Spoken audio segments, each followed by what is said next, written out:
check.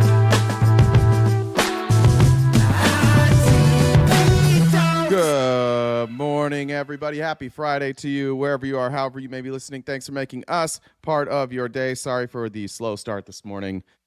First day of summer, and for my kid, and just working on transitioning. So I was a little bit behind. I didn't have a plan for today, if we're being honest. So just like all things, I just kind of let it happen to me, and that's what happened this morning. So I was a little behind, and then kind of a slow news day, and then I ran into some stuff, and it became like a bigger news day, and so here we are. And sorry, I'm pulling up my phone. If I seem a little distracted this morning, welcome to me every day. Jessica, thank you early. W. Jessica over on Cash App for the $35 said, starting it off on a good note, and little did she know we were going to be late for that. So thank you, Jessica. Good morning, everybody. Transitioning, that's right. Amy said, fuck it Friday. She said frick it Friday, but I think she meant fuck it Friday. If you didn't, Amy, I apologize for that. If you're one of our fellow Mormon viewers, then I apologize for turning your frick into a fuck. There we go. Get it together, people. Yeah, right. Yeah, right. Like I'm going to get it together. Got a special guest today. For the first time, I think, ever. We're going to have a guest.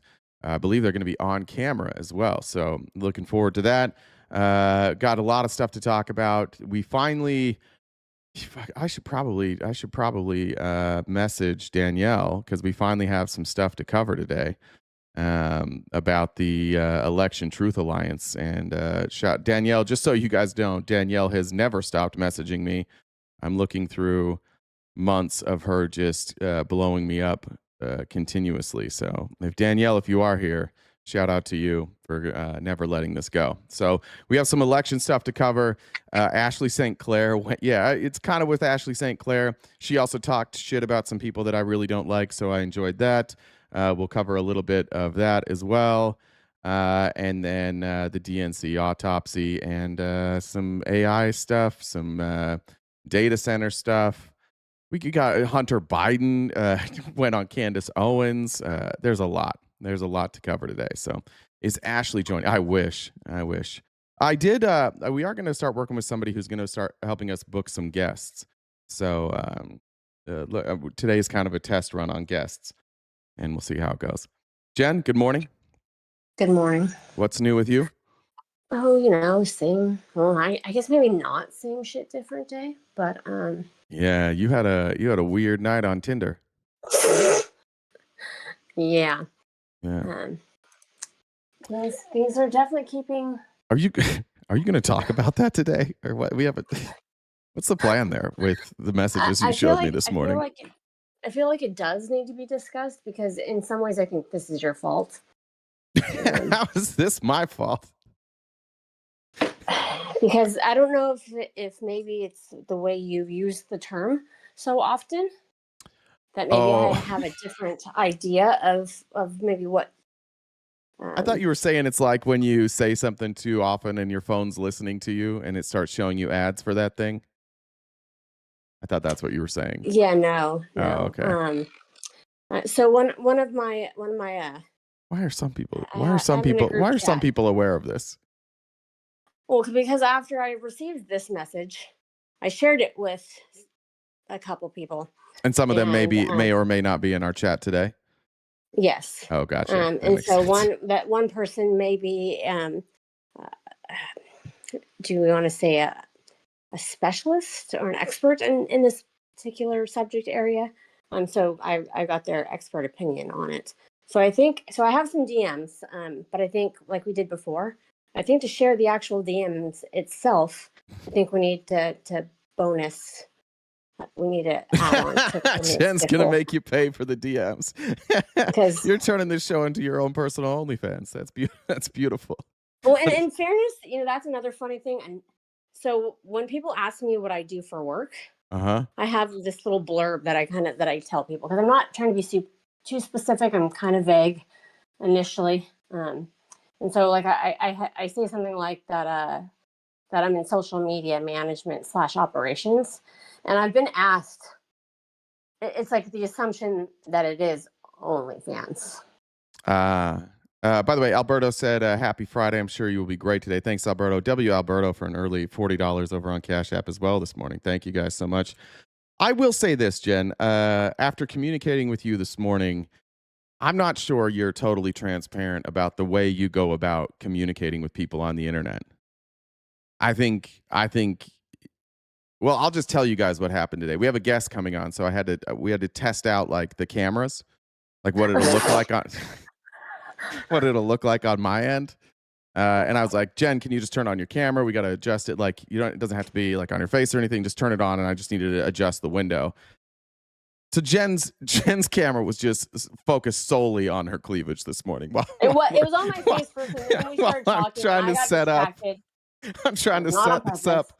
And I was looking at this here, and I looked over at the screen. I was like, Jesus, Jen, what are you doing here? That was not, no. We were talking, and then I just kind of forgot that the camera was on. Yeah. And yeah. So, but yeah. Weird start to this weird start this morning. It's very much like seeing your sister's cleavage. It was uncomfortable. Yeah. But no, so I have had a lot of people think / assume that my social media blurb is Can you read it to us? What does it say? So what it says is, don't be weird about it. Don't tell me not to be weird about it. I'm weird about everything. I'm uncomfortable about everything. Kind of everything.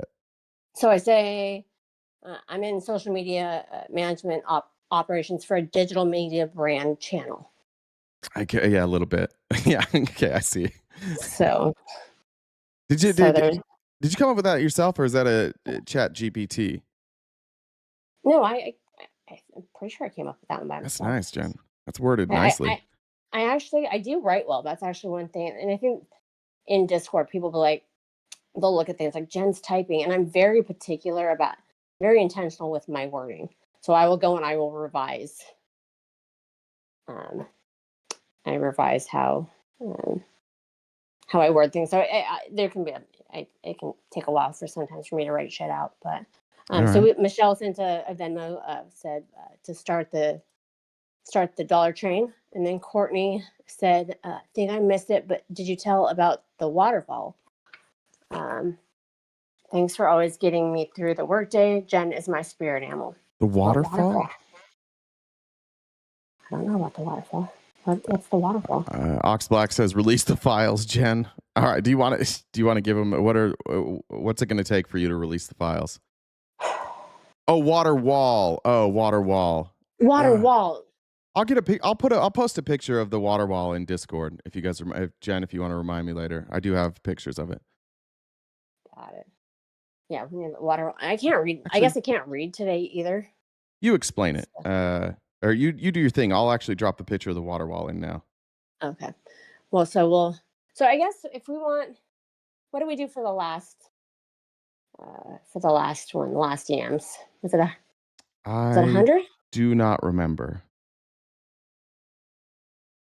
If we want to do 100, we'll do it. If we exceed the goal by 100, we'll get the DMs.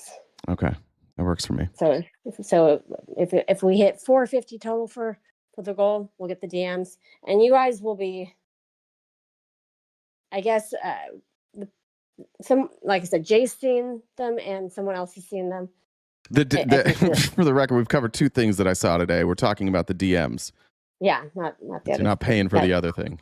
Well, I guess you could, but I don't. I don't think that's what Jen's currently offering. We might get in trouble on the platforms if we did that. But anyway, we'll have someone joining here with us shortly. So, but until then, we've got our gift goal. Like you guys are aware, we do this each day, Monday through Friday, from 9:30 to 1. Or we're supposed to start at 9:30, but we're usually 5 or 10 minutes later, but that's besides the point. So like I said, the gift goal, Venmo, Cash App, PayPal, Super Chats, all go towards knocking out the gift goal. We prefer the pay links over Super Chats, but all is accepted and all is appreciated. If you are not subscribed already to YouTube to get notifications, so that when we're live, make sure you hit the subscribe button. Also, if you're a paid member, you can join us for members only events. We are watching the last couple of company retreat is upcoming Wednesday. And so if you're a paid member or subscriber on either of the platforms, you can join us for that. Any tier works. If you guys disagree with RTP, you can come up and have a conversation. And how you do that, you send me a message on Discord. My Discord username is the same as the Venmo. So Jen with 2 N's, Deb with 2 B's, the number 1. And I can bring you on. And check out the link tree in the bio. We're on most social media platforms. We've got merch, Jay's on Cameo, and we upload these episodes to Spotify.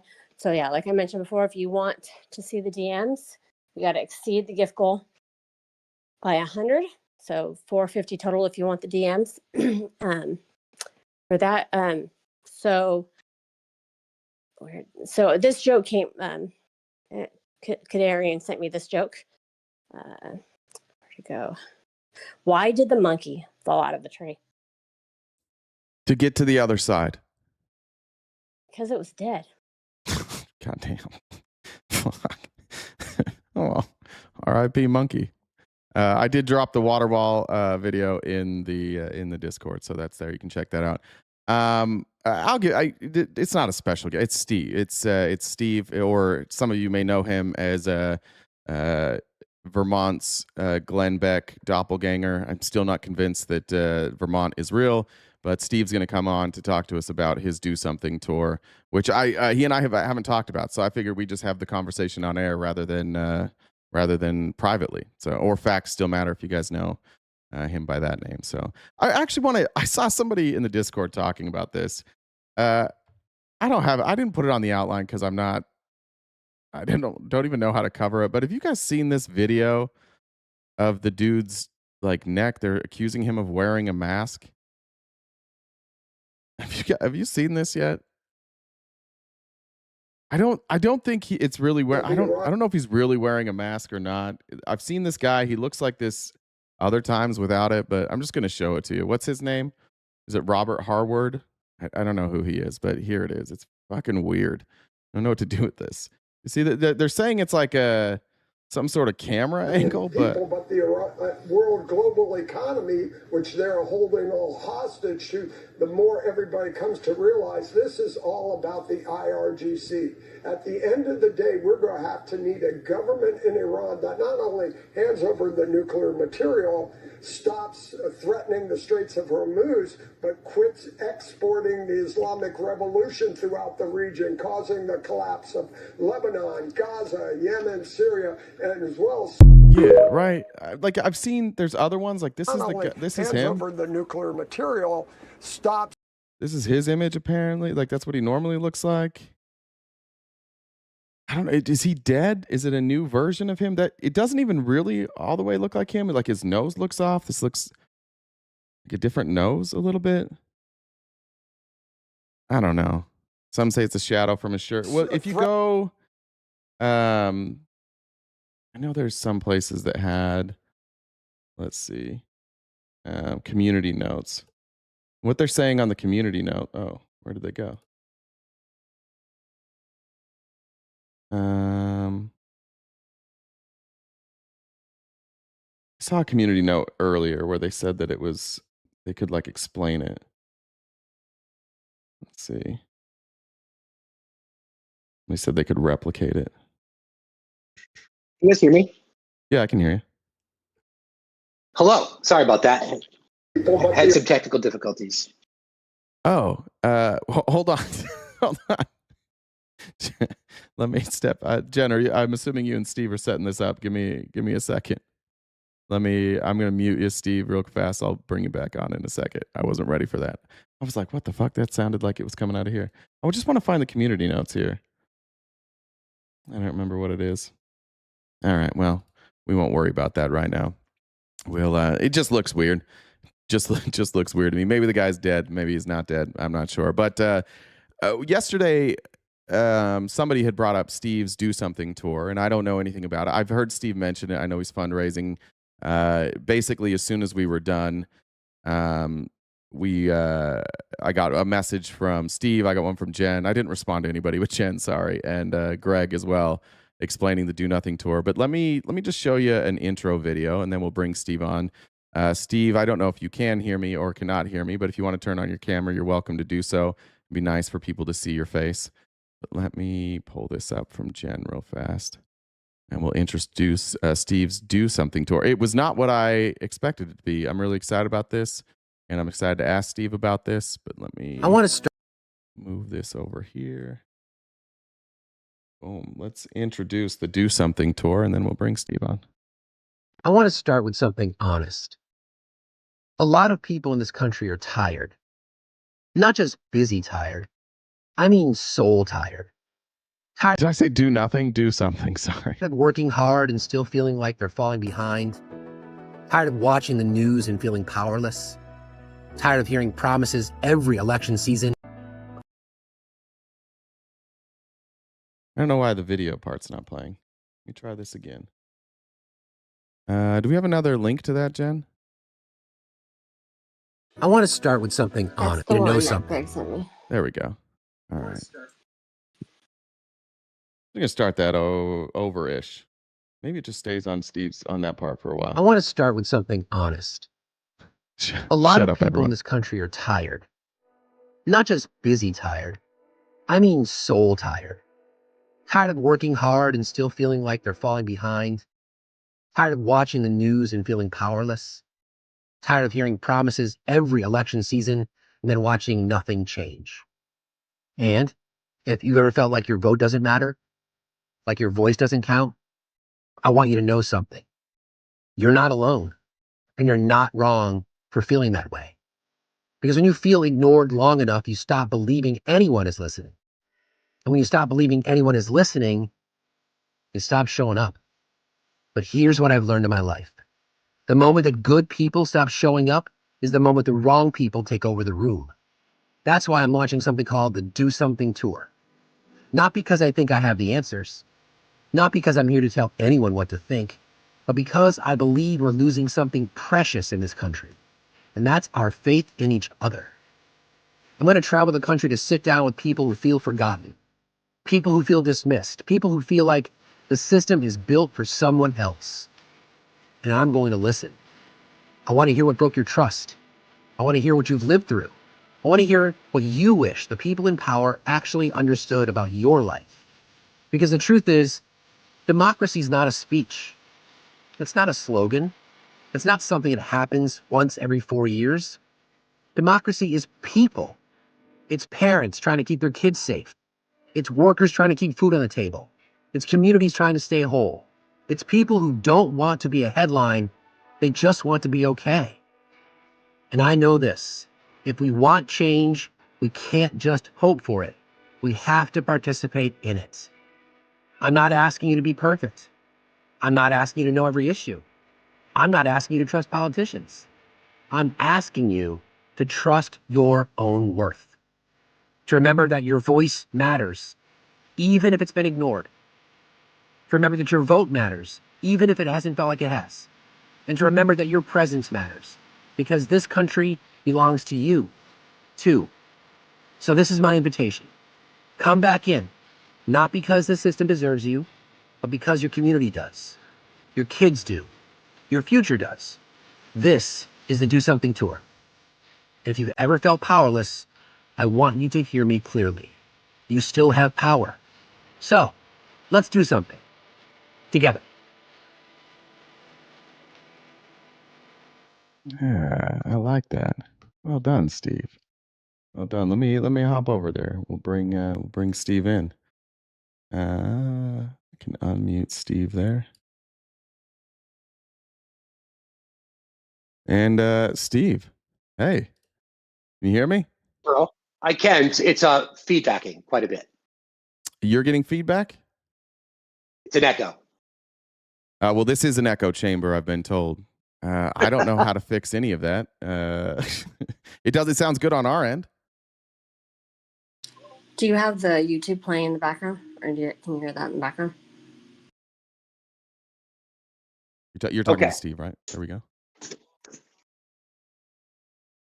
How's that, Steve? So I love Jen, but hearing her twice in my head is driving me crazy. As much as I love her. Okay. You still getting the feedback?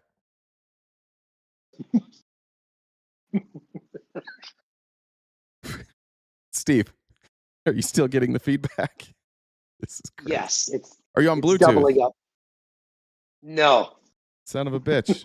I don't know what to do about this. Do you want to exit out and come back in? Not on Bluetooth. All right, you sound different now. Is the echo gone?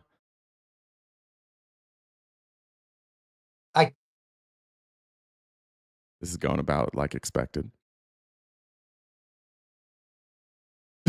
Now he's just gone.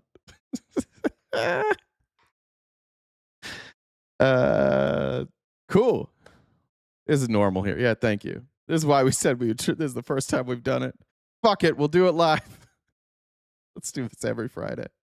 I don't know. We lost Steve already, I guess. Jen is gone. I don't have the stream on at all, guys. It's just the Discord. That's the first thing I've heard you say. Are you still getting the feedback, Steve? Not now. All right, let's do it. Steve, welcome. For those of you who don't know, this is Steve, or Facts Still Matter, over on TikTok. And I understand, are you not doing YouTube? We had some technical issues. I'll be back on YouTube and Twitch on Monday morning. Oh, okay. Gotcha. Steve hosts a morning show, I think Monday through Friday. Is that right? That is correct, sir. 8 till noon Eastern time. Eastern time zone does exist. I'm here to defeat the lies. I know the Eastern time zone exists. Your state of Vermont doesn't exist. I have deep concerns about Vermont as a state. I think Bernie Sanders is the only person that lives there, and the Noah Kahan song, or Kahan, I don't know how you say his name, I think is just a way to throw people off believing that Vermont is a real state. It's all part of the plan. It's all part of yes. Also the birthplace of our Mormon founder, Joseph Smith. You know that? I always forget that. That's right. I heard you tell that story one time. I'm like, you see, Jay, we are connected. It's true. We're spirit animals. I've been there. I've been to Sharon, Vermont. I don't know where that is in Vermont, but it's probably right next to everything else in Vermont. Yeah, everything's within a half an hour of each other. All right, Steve. So I have a better understanding of the Do Something tour. I wasn't exactly sure what it is. And I'm still not totally sure. What's your plan, dear? I know you're fundraising. The link is in your bio if you go to Facts Still Matter, and Jen will drop it in the Discord. So please, if you guys can, help Steve with donations. What's the plan? Are you filming it, like making it a documentary style? Yeah. So first of all, I appreciate you both for having me up, and everything is at Facts Still Matter and all the various things. So about it's probably last fall, end of last summer, we were doing a live one day, and people were talking about all these things that they can do as hobbies or in their lives. I'm thinking, we can all do something. We can all either volunteer our time. People might have skills in the arts. They might decide they want to mow their neighbor's lawn. They might be able to shovel some snow or volunteer in school. And that became this little, what can we do? Then I started thinking, there's 90 million people that did not participate in our last election. I think 45 million of those people, roughly speaking, are the two wings of the same bird, two sides of the same coin crowd who may never participate. And then there's another 45 million people or so that are a lot like us. Like, we want to raise our kids, we want healthcare. They just feel disenfranchised. They've never been contacted by an elected official. They just feel like they're on their own. So I'm thinking, what if we turn this into the Do Something tour? Why don't I see if I can travel the country and talk to voters? It's impossible just to speak to non-voters, but to have conversations with people, to know that, or to ask them what matters to them. Try to remove the partisan lens. I'm going to be as agnostic as I possibly can when I have conversations with people. So I'm dropping my daughter off at college in California. I'm not crying. You're crying in August. And then right after that, I'll be hitting the road. Actually, it started last week in Northern California. It was our first test drive. It went really, really well as a proof of concept, caused a little good trouble. And then I'll be planning on going through your neck of the woods, Jay, because Arizona is a swing state. I'd like to visit as many swing states as possible. I've added Texas to the list just because of how in play Texas is. And I'm going to end up in DC on election day. Well, I would, first of all, when you're in Arizona, I'd love to see you. I'd love to help out if I can. Second of all, I don't know why your daughter chose not to be a catamount. Apparently she doesn't care about Vermont. But third, how are you finding these people to speak to? So it's a great question. So I can give you an idea. So last week, I was in contact with the Indivisible chapter of Northern California, Shasta County specifically, Redding, California specifically. If you know that part of the state, North of Sacramento was bright red.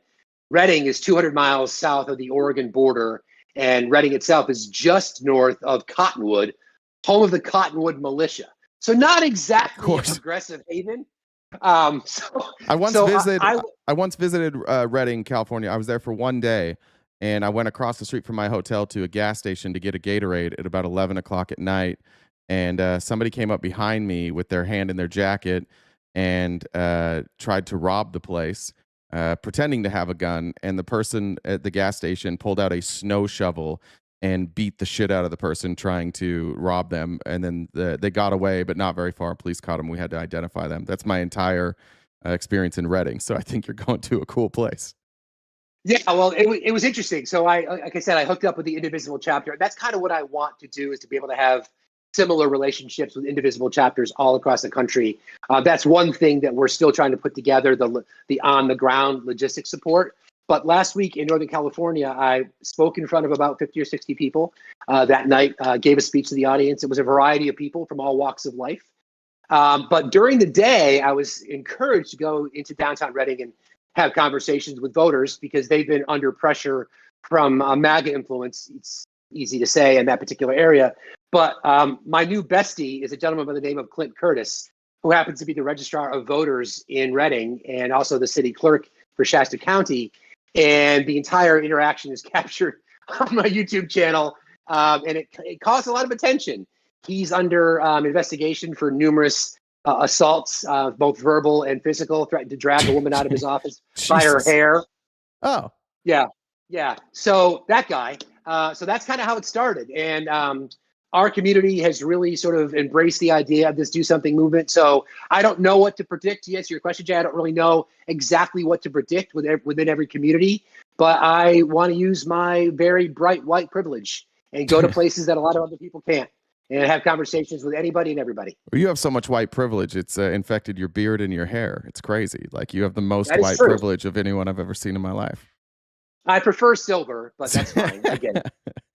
And is that the plan? Are you planning on putting this together as like a documentary style video?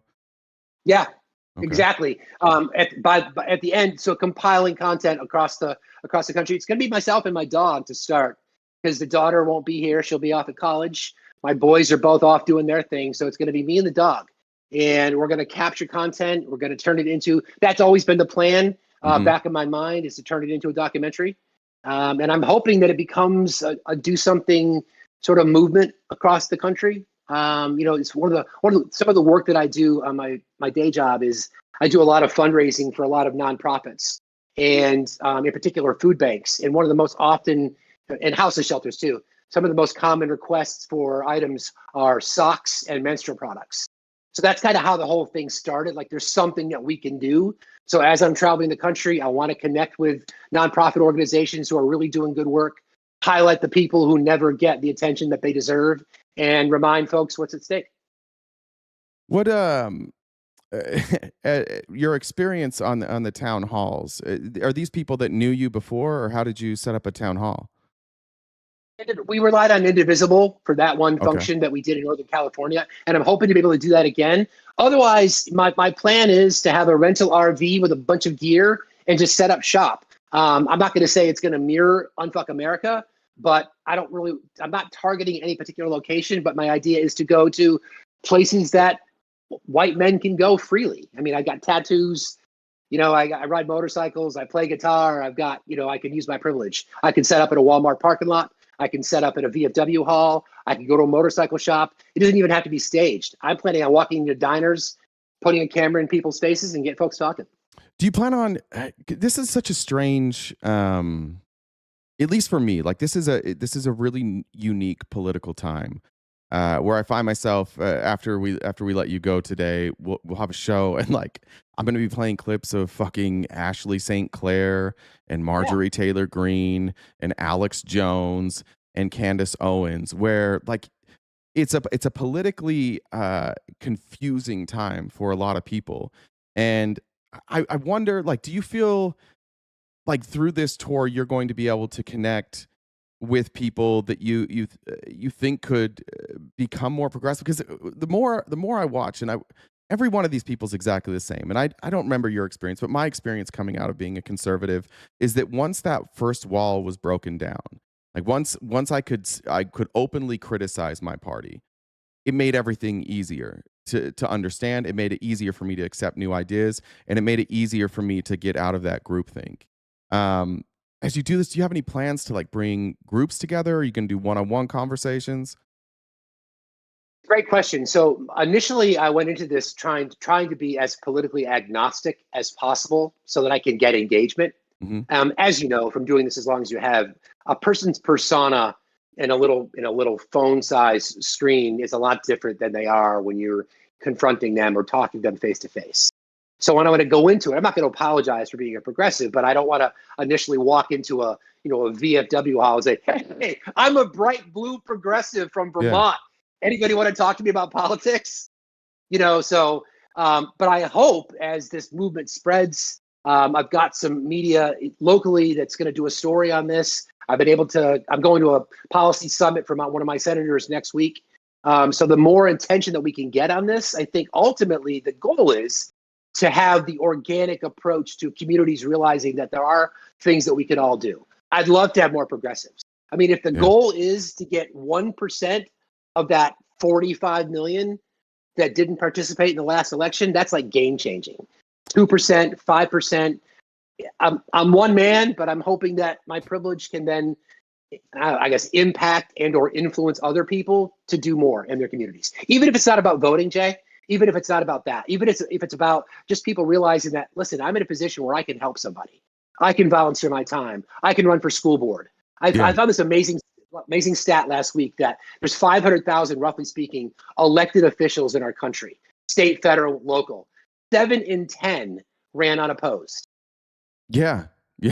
I was driving by the corner today where you have the political signs out for the primaries now in Arizona.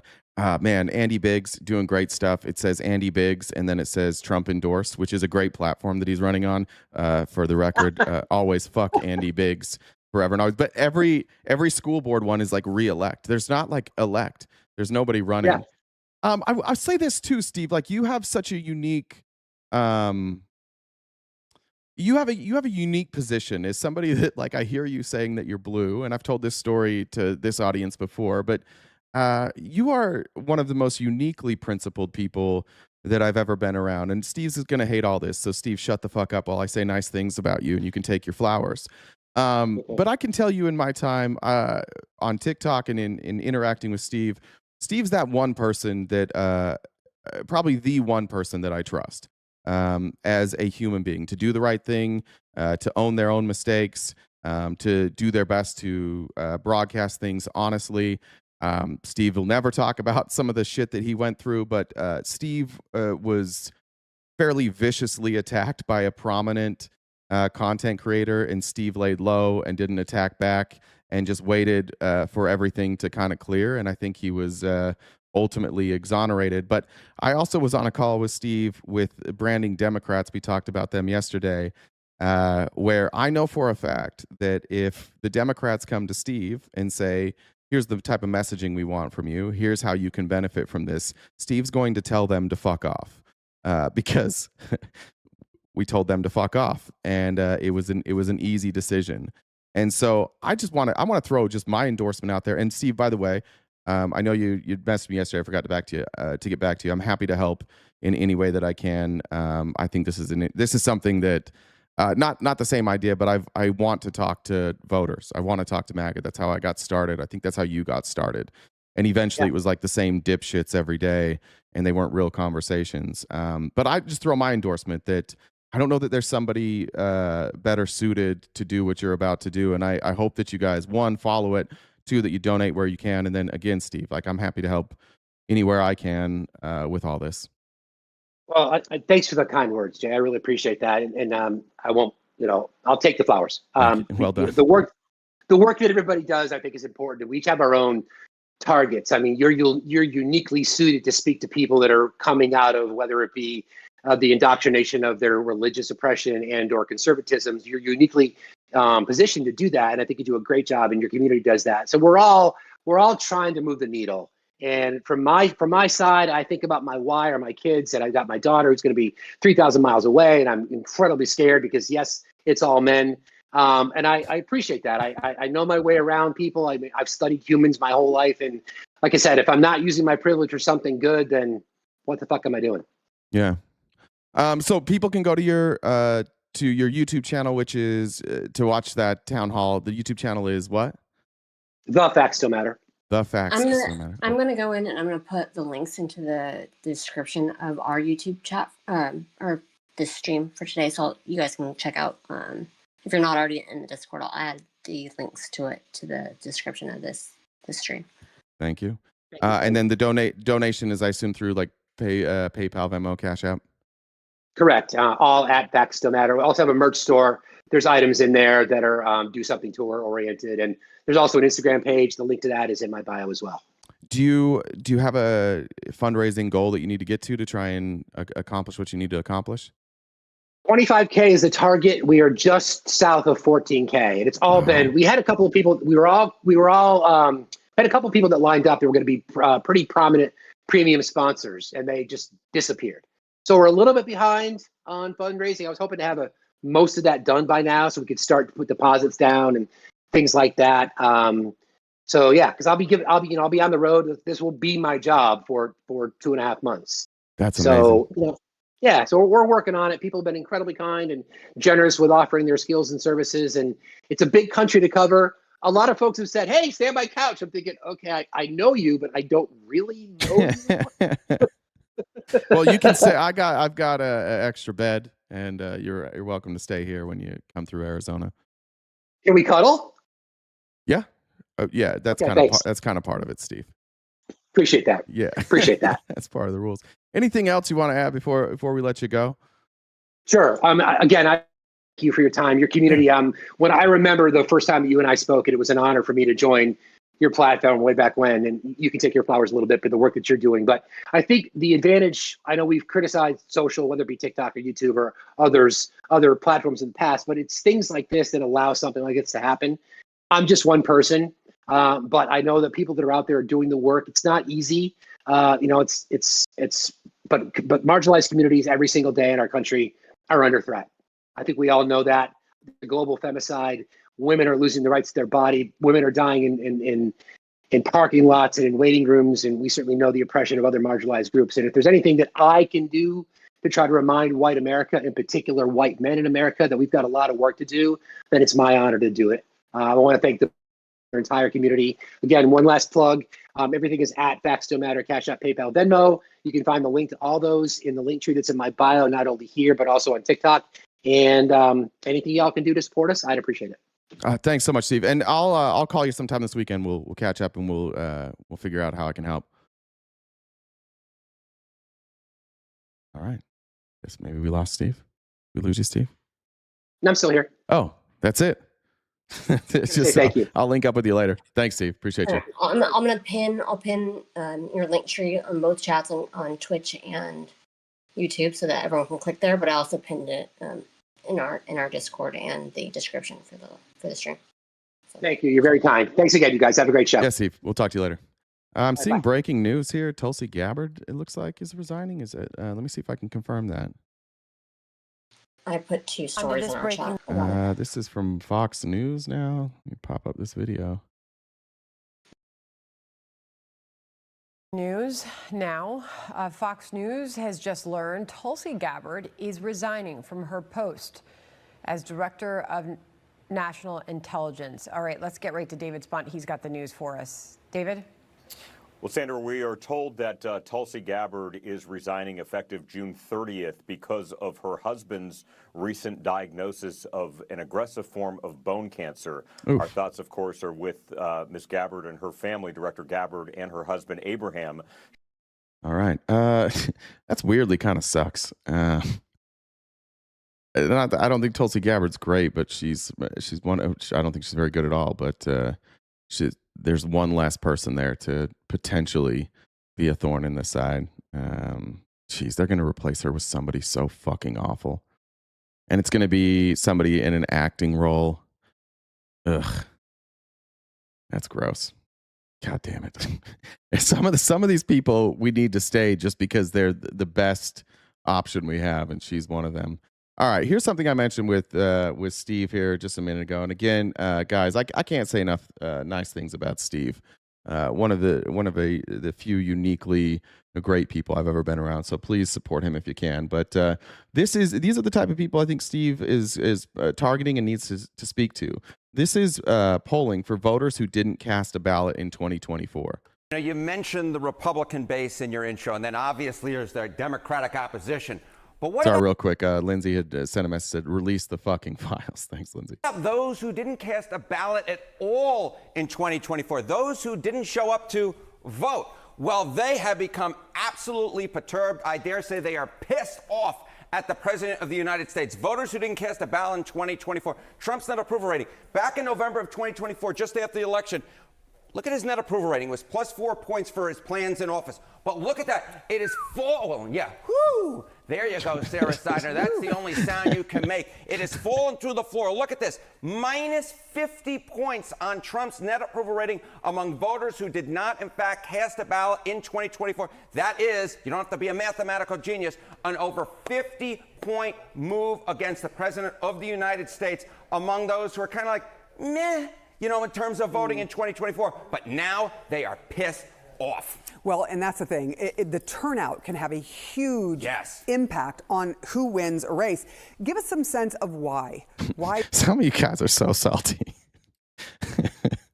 I don't disagree with you, chat. I just think sometimes we're a little salty as a chat here. Like, they should have showed up. Yeah, they should have showed up.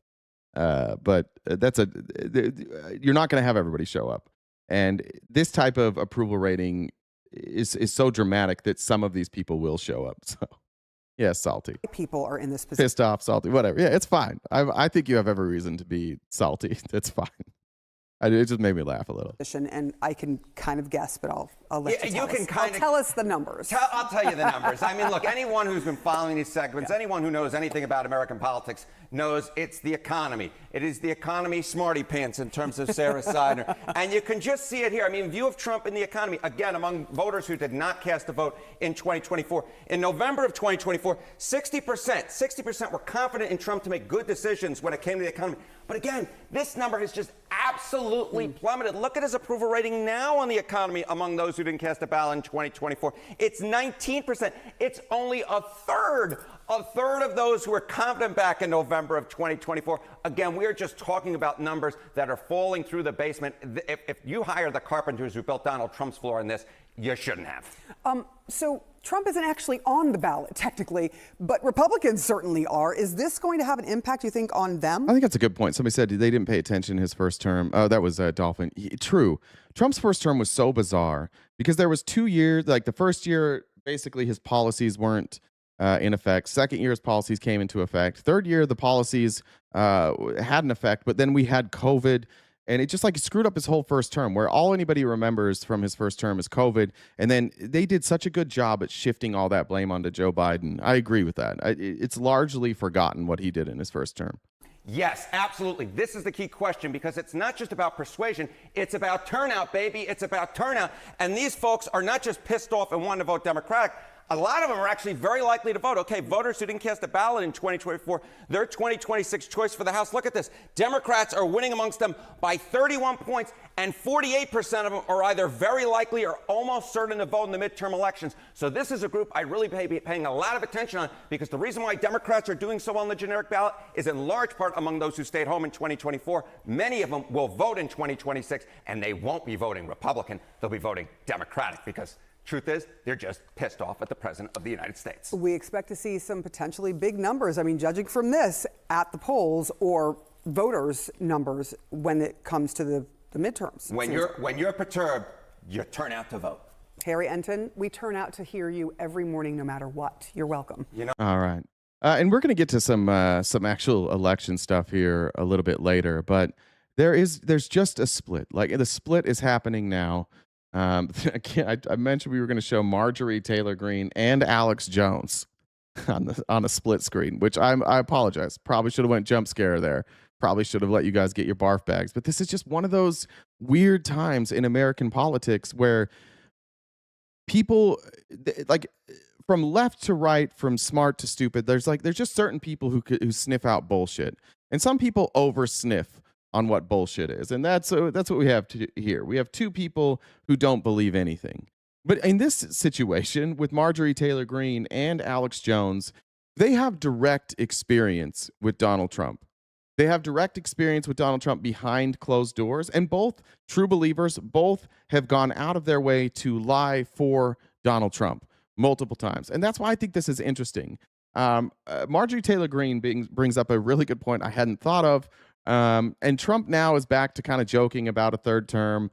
There's shenanigans here in Arizona in how they're ramping up for the election. And we'll have Election Truth Alliance on a little bit later today, and fucking Ashley St. Clair. But these are the types of coalitions, and I'm glad Steve was on at the beginning, that are starting to form, which are going to make a lot of us sick for a little while. Like, it doesn't feel good to have a coalition with Marjorie Taylor Greene and Alex Jones, but on certain things, we just have to recognize that they have a following. People listen to what they have to say, and sometimes we're going to amplify their message a little bit to try and reach those same people. In the Oval Office, when Zelensky was there and they were having a meeting, and it was all on camera, and he joked with Zelensky, and I'm not going to quote it exactly right, but I'm sure people could find the interview. And Zelensky said that there were no elections in Ukraine because they were at war. That's why elections had been canceled. And President Trump turned to him and he said, wait a minute. You mean if there's a war going on, you can't have elections? And he said it jokingly, but at the same time, knowing President Trump, I looked at that and I thought, I don't know if he's saying it joking, but I don't know if he's joking. In fact, this is live, but we're going to cut this out and put it on X and Rumble and everywhere else. I remember that clip, and that's what people do. That's what psychos do, but others, they're human. They're just openly calling him a psycho. And for our MAGA folks in the crowd, Maverick, I see you here. And Shane said, Maverick, maggots don't deserve my kindness. So I guess that was to you. Eminent said, Ack in the house. I don't know who else is here from MAGA, but what do you think? What do you think their reason for this would be? If we're not to assume that they're telling the truth and that they're giving us a behind the scenes look at Donald Trump, behind the scenes look that all of us have suspected anyways, that behind the scenes he's not joking about this, that behind the scenes he is a dictator, and that they go out and they act as a shield for him to pretend that he's not. What do they gain from this? If we're supposed to discredit them here, what are they going to get? What are they going to gain from this? Did she get lip filler? Kind of looks like it. I don't know, right? Probably nothing. I'm not surprised. Yeah. Is them actually flaunting it and telling you, like, wanting to have marry his daughter or have sex with his daughter, and now he's covered for Epstein. Excuse me. What? Their humor is them actually flaunting it and telling you, like, wanting to have marry his daughter or have sex with his daughter, and now he's covered for Epstein. Whoops. That sounds an awful lot like what we've been saying. You don't joke about sleeping with your daughter or marrying your daughter. You don't joke that what you have in common is sex. Talking about your daughter's boobs and legs. You don't do that unless you're a creep. Hopefully none of you would do that. It's crazy that what it took for Alex Jones and Marjorie Taylor Greene to start telling the truth about Donald Trump is like covering up the Epstein files. And then suddenly they're willing to tell the truth. It should be a reminder to all of you as well that nobody in MAGA is telling the truth. They're all lying. And every time one of them gets canceled, they all come out and they say, all right, let me tell you what was happening. And MAGA, it just goes, oh no, they're bitter. But every one of them does the same thing. Why do you think that is? Maverick, why do you think that is? I don't even, that's even too far, Lizette, finally coming to their senses. Maybe not. I think that once you're on the other side of this, and this is why I call it a cult, once you get out of it, you just see things totally different. It's like a fog is lifted. I still talk to like my family that are inside the cult, and it's really interesting to hear them justify things that happen. Like I was speaking to a family member recently about the Mormon Church's cover up of like a bunch of sexual assault charges inside the church, but also with the Boy Scouts, and it's thousands and thousands and thousands of cases. And it's funny because if I said that about the Catholic Church, they'd all be like, yeah, the Catholic Church is obviously evil. If you say it about the Mormon Church, like, oh, those are just like bad apples, or that's just bad reporting. Can we even confirm that? Do we even know if that's true, or is that just like anti-Mormon propaganda?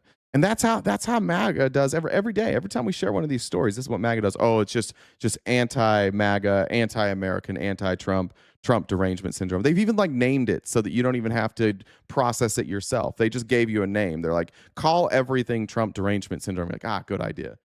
And once you're outside of that and that fog is lifted, it's pretty fucking easy to see through it. I mean, I think it's right there. Absolutely. He's like, I remember the clip. He goes, wait. I just got a big idea. I can get into war.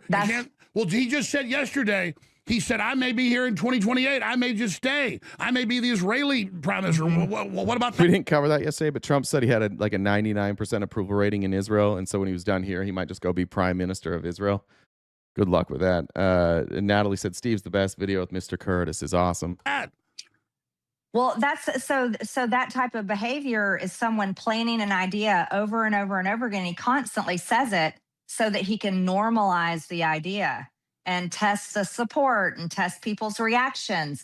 But saying it over and over and over again normalizes the idea. And I think it's incredibly dangerous, and no one should ever accept it. Absolutely not. There cannot be a third term. No. Proud atheist said Trump will not be able to handle an election season he isn't a part of. Wait till everyone starts talking about his replacement. We ain't seen nothing yet. It's a good point. I didn't even think about that, proud atheist. No, that's against our laws. That's against the Constitution. There is no third term. Yeah, and if this country is at war, no, our elections should not be canceled. Absolutely not. As a matter of fact, they should carry on and they should go forward, and people need to fight as hard as possible for election integrity. Agree. She looks better outside of politics. She speaks more clearly. She's coherent. It's incredibly difficult to be coherent and defend Donald Trump because it's just whataboutism after whataboutism after whataboutism. Here she was, again, 2 Marjorie Taylor Greene clips, but I wanted to show this, and we're going to get later to the Republican primary in Kentucky because that appears to have possibly been fishy. In fact, I'll see if we've got that here in a second. Daniel says, from George Bailey, says, I'm going to my 40th high school reunion tonight. Fuck, I'm old. Here's $20 to send good vibes my way. Here's another $20 to tell Robert to go fuck himself with a rusty shovel. Love the show. Best part of my day. Have a great weekend all. Sorry, Robert. Get a tetanus shot when you're done. Tanya said, is there going to be a show on Monday? I don't know. I don't know what I got to check. I'm not sure what the plan is with my daughter. And Leanne said, a gallon of gas for each of you. Thank you. That was $10. That's 2 full gallons of gas because of Trump's awesome war. But let me show this. This was the takeout with Major Garrett. Here's Marjorie Taylor Greene confirming what we've all said. And MAGA, if you're here, I don't see very many of you. If you're still at this point believing that Thomas Massie was run out and Marjorie Taylor Greene were run out for any reason other than the Epstein files, it's embarrassing how much or how willing you are to lie to yourselves. Of course, that's what it is. Donald Trump is covering up the Epstein files, and his lackeys in Congress, his lapdogs in Congress are doing it. They have absolutely no fucking shame. They'll just cover it up, cover it up, cover it up. But here she is on the takeout. Major Garrett with some weird pushback here. Massie's defeat Tuesday night. Marjorie, you said that he was a giant among weak, pathetic men. Who are the weak, pathetic men you referred to? Many of the men that I served with in Congress and the United States House of Representatives, primarily the men that make these promises on the campaign trail. It's only the Epstein files, Maverick. It's only the fucking Epstein files. It's only the fucking Epstein files. The other stuff they just add on so it doesn't sound like the Epstein files. Trump didn't turn on Massie until the Epstein files. There's other people that also voted the way Massey voted, and Trump isn't primarying them. It's the fucking Epstein files. Donald Trump is covering for powerful pedophiles and for Israel. It's the fucking Epstein files. Stop lying to yourself so that you can stay. Why the fuck do you want to even stay a conservative, Maverick? Just like out of pride? What do you have? Like, what are they giving you? What are Republicans giving you? What about your beliefs is going to work or has worked fucking ever? You want to stick with trickle down economics? You want to stick with these forever wars? Just because you don't want immigrants here? Is that the plan? It's 100% the Epstein files, and you know that.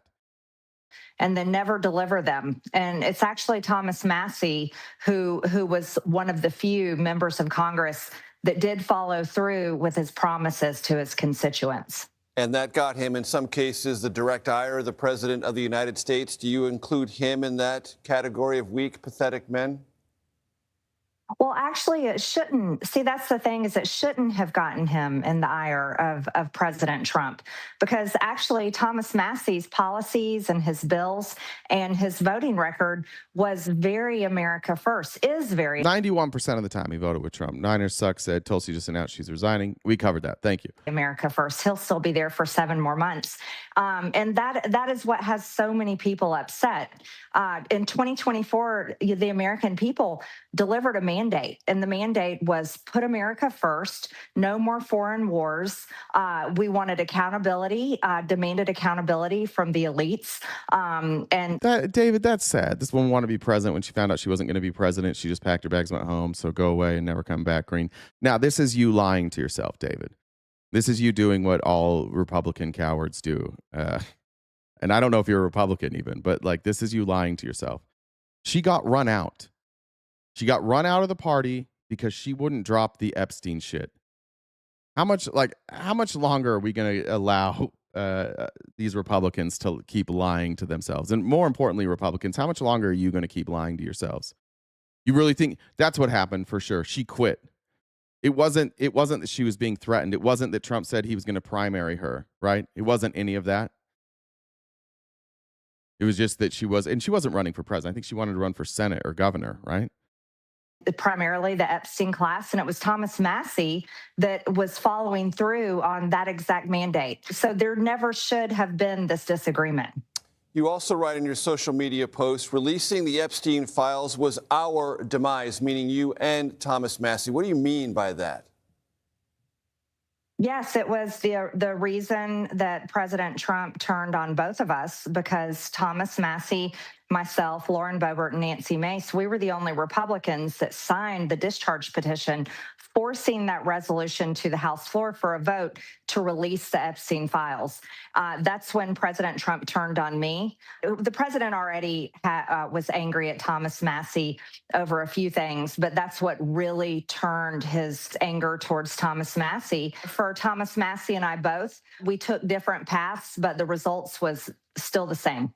Neither one of us will be members of the House of Representatives. You write that America is ruled by a so-called Epstein class. Is President Trump in that Epstein class of rulers, and what does that class do? Yeah, of course. He's either in the ruling class or he's compromised by it. Either way, effectively, he's protecting them. I would say absolutely. I think many Americans agree with this statement. They're all in on it. Both parties are. Criminal frauds. Shut the fuck up. No, they're not. No, they're fucking not. Every Democrat voted to release the files. Stop it. Stop this both sidesism. This is why our country's fucked. Anytime there's like a real issue, you're like, oh, I'm just not going to blame the people who are actually at fault here. I'm going to say all politicians bad. I'm going to sit on this fence here so I never have to learn anything new. No, the fuck they're not. It's Donald fucking Trump, and it's the ruling class. It's not the Republicans. It's not the Democrats. If Donald Trump didn't exist, it would have been a unanimous vote to release the Epstein files. The only reason there was pushback is because of Donald Trump. No, it's not everybody. It's him. And it's people outside of the government. And it's another government. Stop that shit. Like, this is that type of like just brush it off mentality is why we're so fucked. It's how we have a two-party system that gets absolutely nothing done. I'm not going to take a stand on anything. I'm just going to say that it's all bad. And that way I can seem like I hate everybody equally. Nobody fucking cares. You know how, like, it's worthless to anybody. That you've just a comment like, everybody's bad. Okay, go away. No more talking for you. Like, that is the laziest, most brain dead fucking take. And it's something I hear frequently from people. It's something you see all over social media. And the Epstein class is a class of elites that are never held accountable. They continue to dominate no matter which political party is in charge. And this is what the American people are really tired of.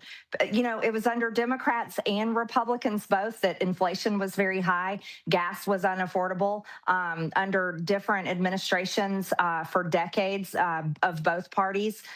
Now she's playing the both sides because she can't quite leave the Republican Party yet. Can't quite do it.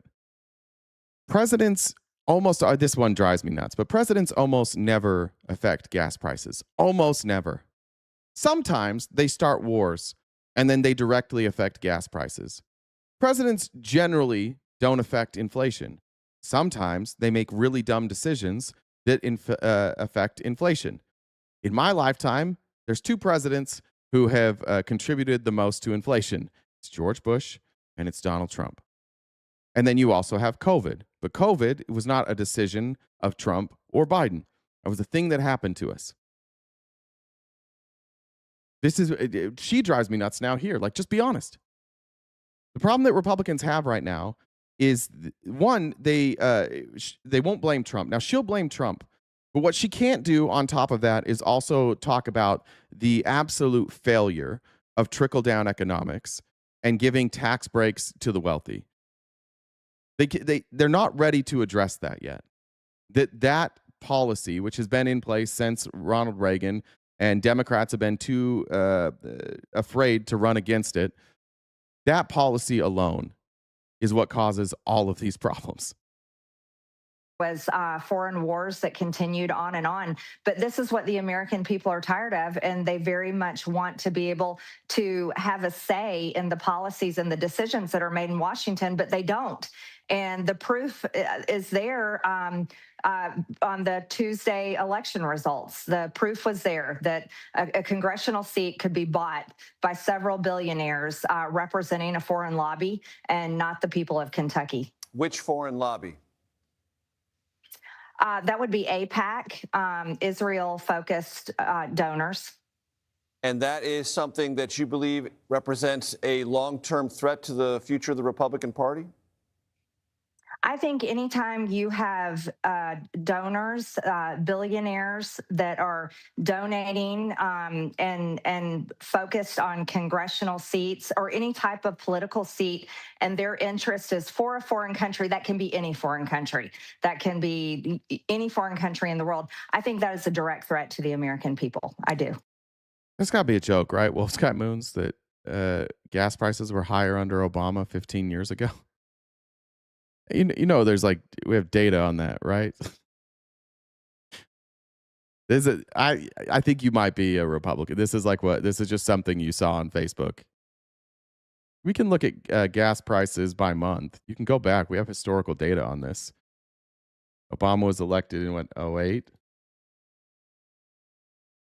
to 2016.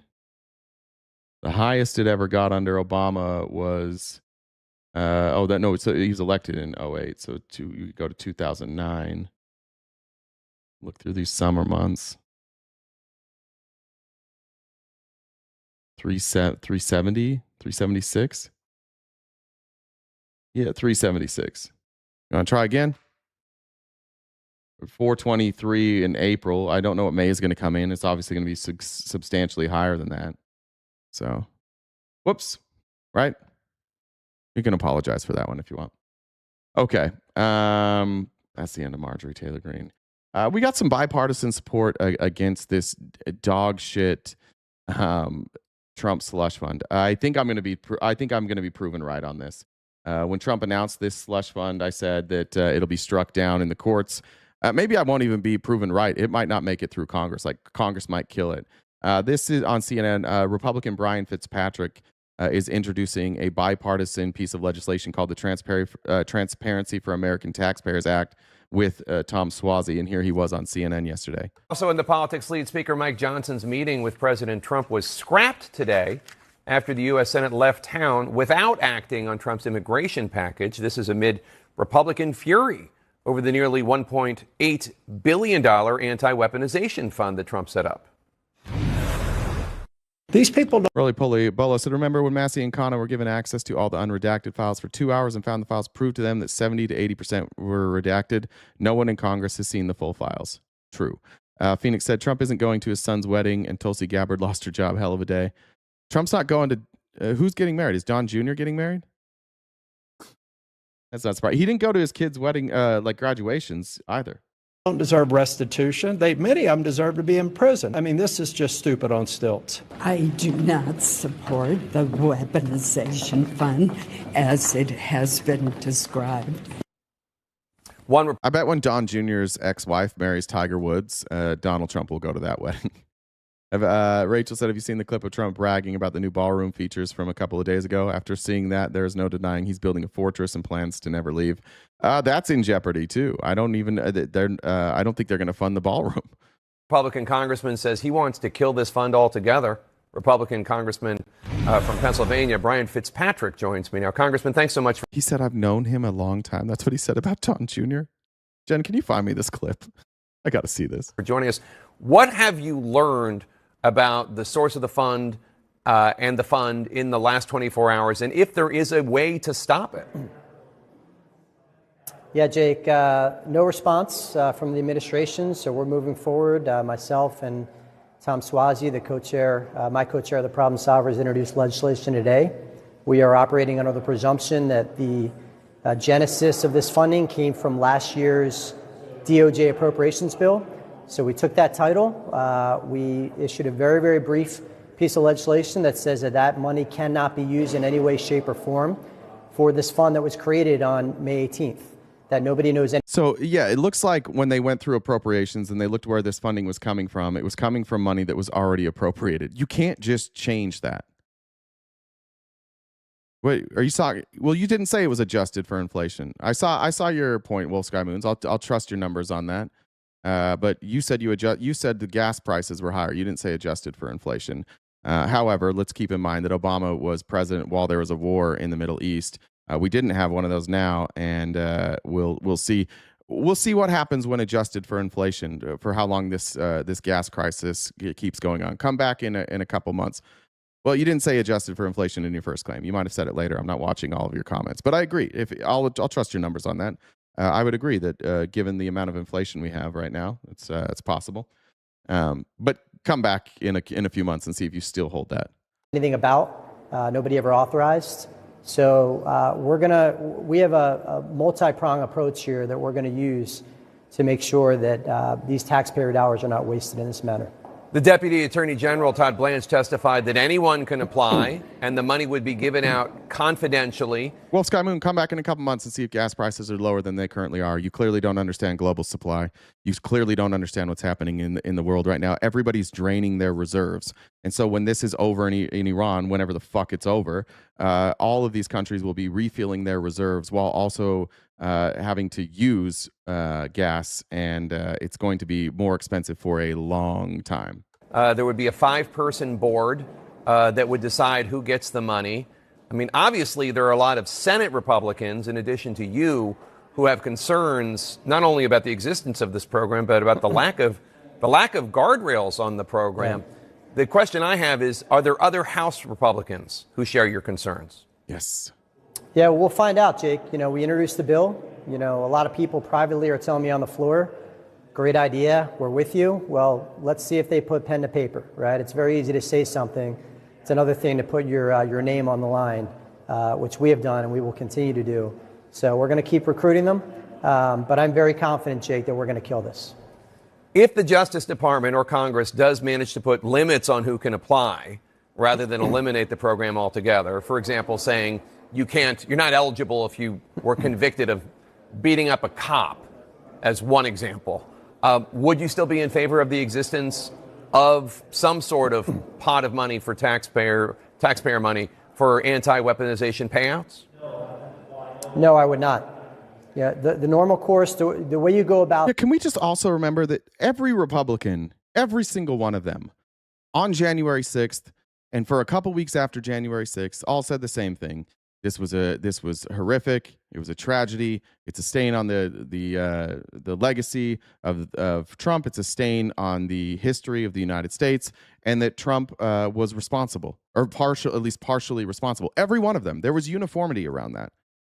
And then when they found out that Trump's base hadn't flipped on him, they changed their tune, and now they're all just rewriting history and saying that this was weaponized. Weaponized against who?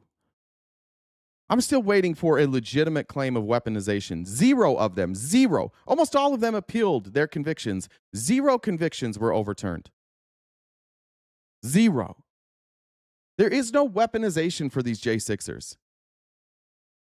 They're not owed money. We shouldn't be giving them money. This is fucking pathetic. Things around here, Jake, according to the Constitution and according to our Article 1 authority, if you have a proposal, you submit it in writing. It gets marked up in committee. It gets put on the floor. It's open to amendments. And you have an up or down vote where every single member of the House who represents 750,000 people gets to reflect the will of their constituents back home. None of that has happened. None of that. So I'm not in favor of anything that they're proceeding on this front.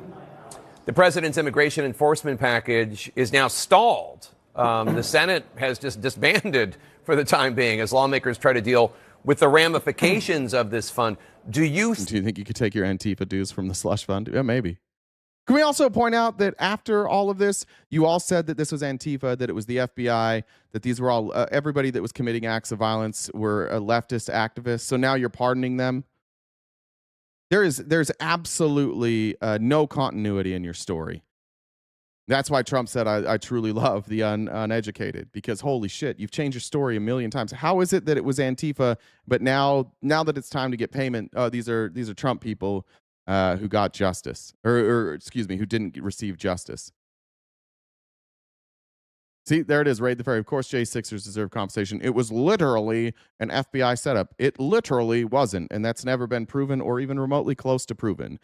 I thought you were leaving, by the way. You said you were leaving a while ago. Let's not have you calling other people dumb when you think that it was an FBI setup. What's your evidence? They had informants in the crowd, therefore FBI setup. That's like, get Trump's dick out of your mouth for 2 seconds. Dude, they released the documents. Yeah, they released the documents and it said that they had informants in the crowd. And I'm not surprised that you can't fucking read. We read them live on air here. If there were, let me ask you this. If that's true, Raid the Ferry, where are the arrests? They're not going to arrest anybody? They're not going to prosecute any of these people? Where are those arrests? Where's Ray? Yeah, thank you. Where's Ray Epps? You know how fucking stupid you have to be a Trump supporter still at this point? It was the FBI. Okay, are you going to prosecute them? No. Why not? Their names are out there. Cool. Why aren't they being prosecuted? What's going on? How come? Why is Hillary Clinton not in jail? At what point are you going to prosecute any of these people who did something? It's coming. It'll be here in 2 weeks. 10 years of you dumb motherfuckers going, 2 weeks, 2 weeks, 2 weeks. Do you know how many dumb fucking things you've believed in 10 years that you just pretend you didn't believe now? I'm tired of being called dumb by literally the dumbest motherfuckers on the internet. Think that political pressure like that will work, and President Trump will ultimately say, this is not worth everything I'm putting Congress through. And also, I would think this is not what... 26 informants. How do you prosecute informants? Exactly. You can't prosecute informants because they didn't do anything. They're just people who give information to the FBI. And who were they there with? The groups that they were informing on. Exactly. Thank you. Yeah, you had dumb people storming the Capitol. Some of them were informants for the FBI. And they were so stupid that even as informants for the FBI, they're like, oh, I think this is real. I think the election really was stolen. We got to go down and save our country. So even the dumbass informants were like, I think I still believe this. House Republicans want to be defending as they go back home for the summer, just a few more months before the midterms.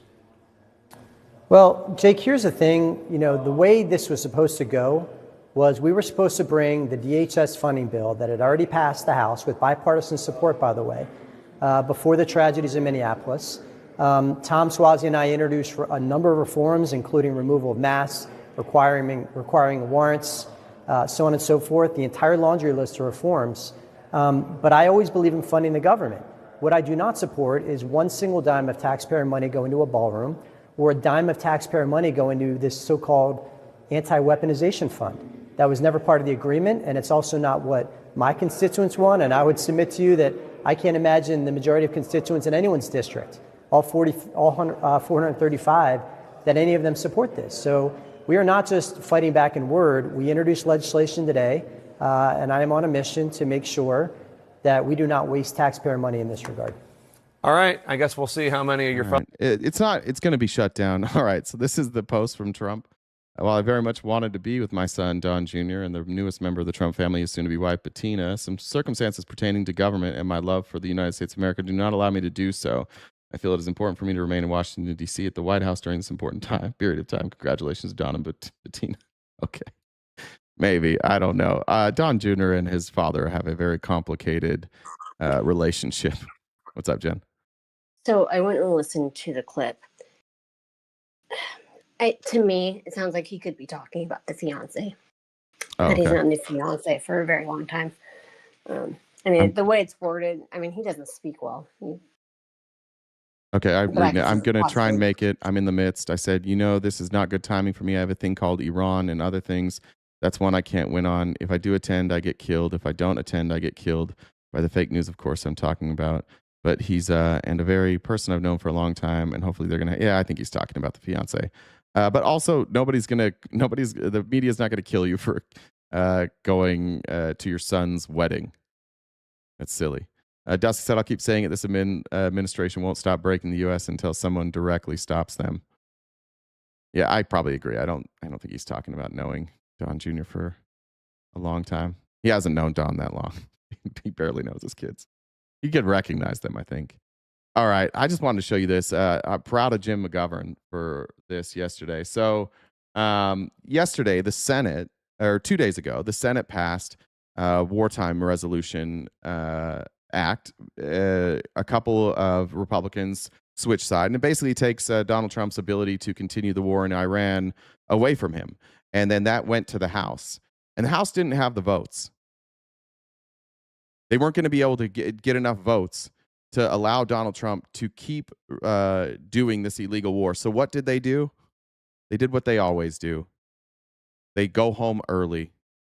They take an early vacation. And they take the ability to vote off the table. Democracy, right? If we don't have the votes, let's just go home so that Donald isn't mad at us. And now they're not coming back until June. Cool, right? Here's Jim McGovern pointing that out. Explain to the members of the chamber what is happening with the Iran War Powers resolution that was scheduled to be voted on this evening. The gentleman have a parliamentary question. That is my parliamentary inquiry. I just want to know what has happened with the Iran War Powers resolution. The gentleman may consult with your leadership regarding scheduling. Mr. Speaker, further parliamentary inquiry. Why wouldn't we vote on that? That's what the MAGA Republican Party has become. Cucks to Donald Trump. They won't even vote on things. The American people don't want this war to continue. Your party, Republicans, are taking a vacation until June so that we can continue a pointless fucking war that is costing, let's see what it has cost Americans so far. This is really cool from Brown University, the Iran War Energy Cost Tracker. This is the cost to consumers, not the cost to taxpayers. not the amount we've spent, because we've spent somewhere around like 80 billion. This is how much more Americans have had to spend since we started this. We're at $44.9 billion, 25 billion extra in gas with a 52% increase, diesel up 53%, 19 billion with diesel. This also impacts your food prices. This impacts your pricing if you're trying to fly sometime this summer.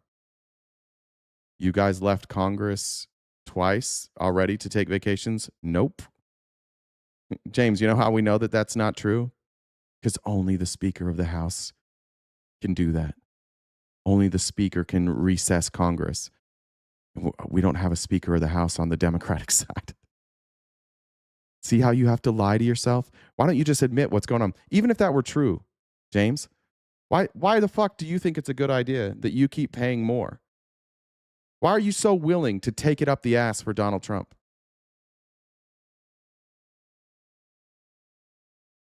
I'm asking you a question, James. Why are you doing this right now?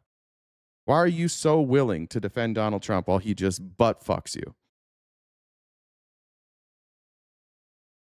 I didn't change that, James. When did they walk out, James? When did Republican or Democrats walk out and shut down Congress? Give me the dates on that, would you? But before you do that, answer the question. Why are you so cool getting fucked in the ass for Donald Trump? So this is going to go on until June now? You want gas prices to keep skyrocketing like this? Consumer costs since the war started, $25 billion. Each household, that's an extra $200. Mute K-Dog for 5 minutes. K-Dog, stay on topic, please. Thank you. This cuckery to Donald Trump needs to fucking end. You guys are pathetic. Regarding Dazreal, thank you for the super chat. Colin, thank you for the super chat. Scheduling.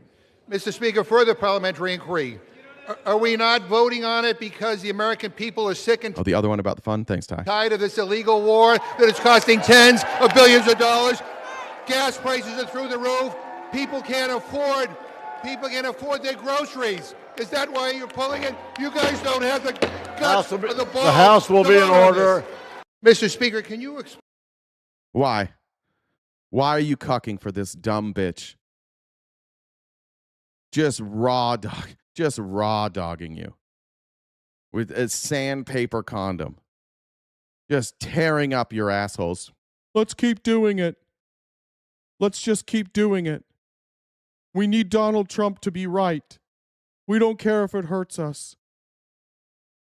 I don't know what post you're talking about. Ty, let's see. Trump post on the fund.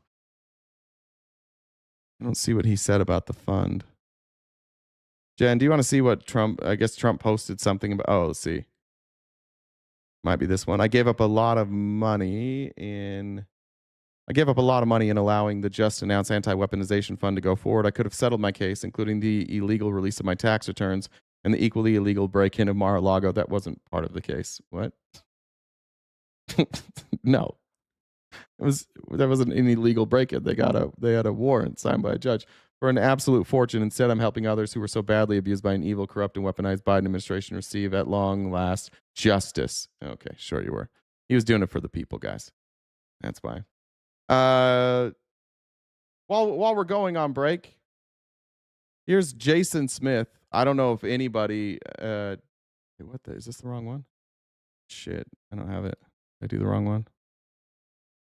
I don't. Let me see if I saved it. Jason Smith, who is one of the biggest dick riders of Donald Trump, being forced to admit by Joe Kernan that he's making everything more expensive, and we don't really know what to do about it. But now inflation is higher now than when the president took office. It is.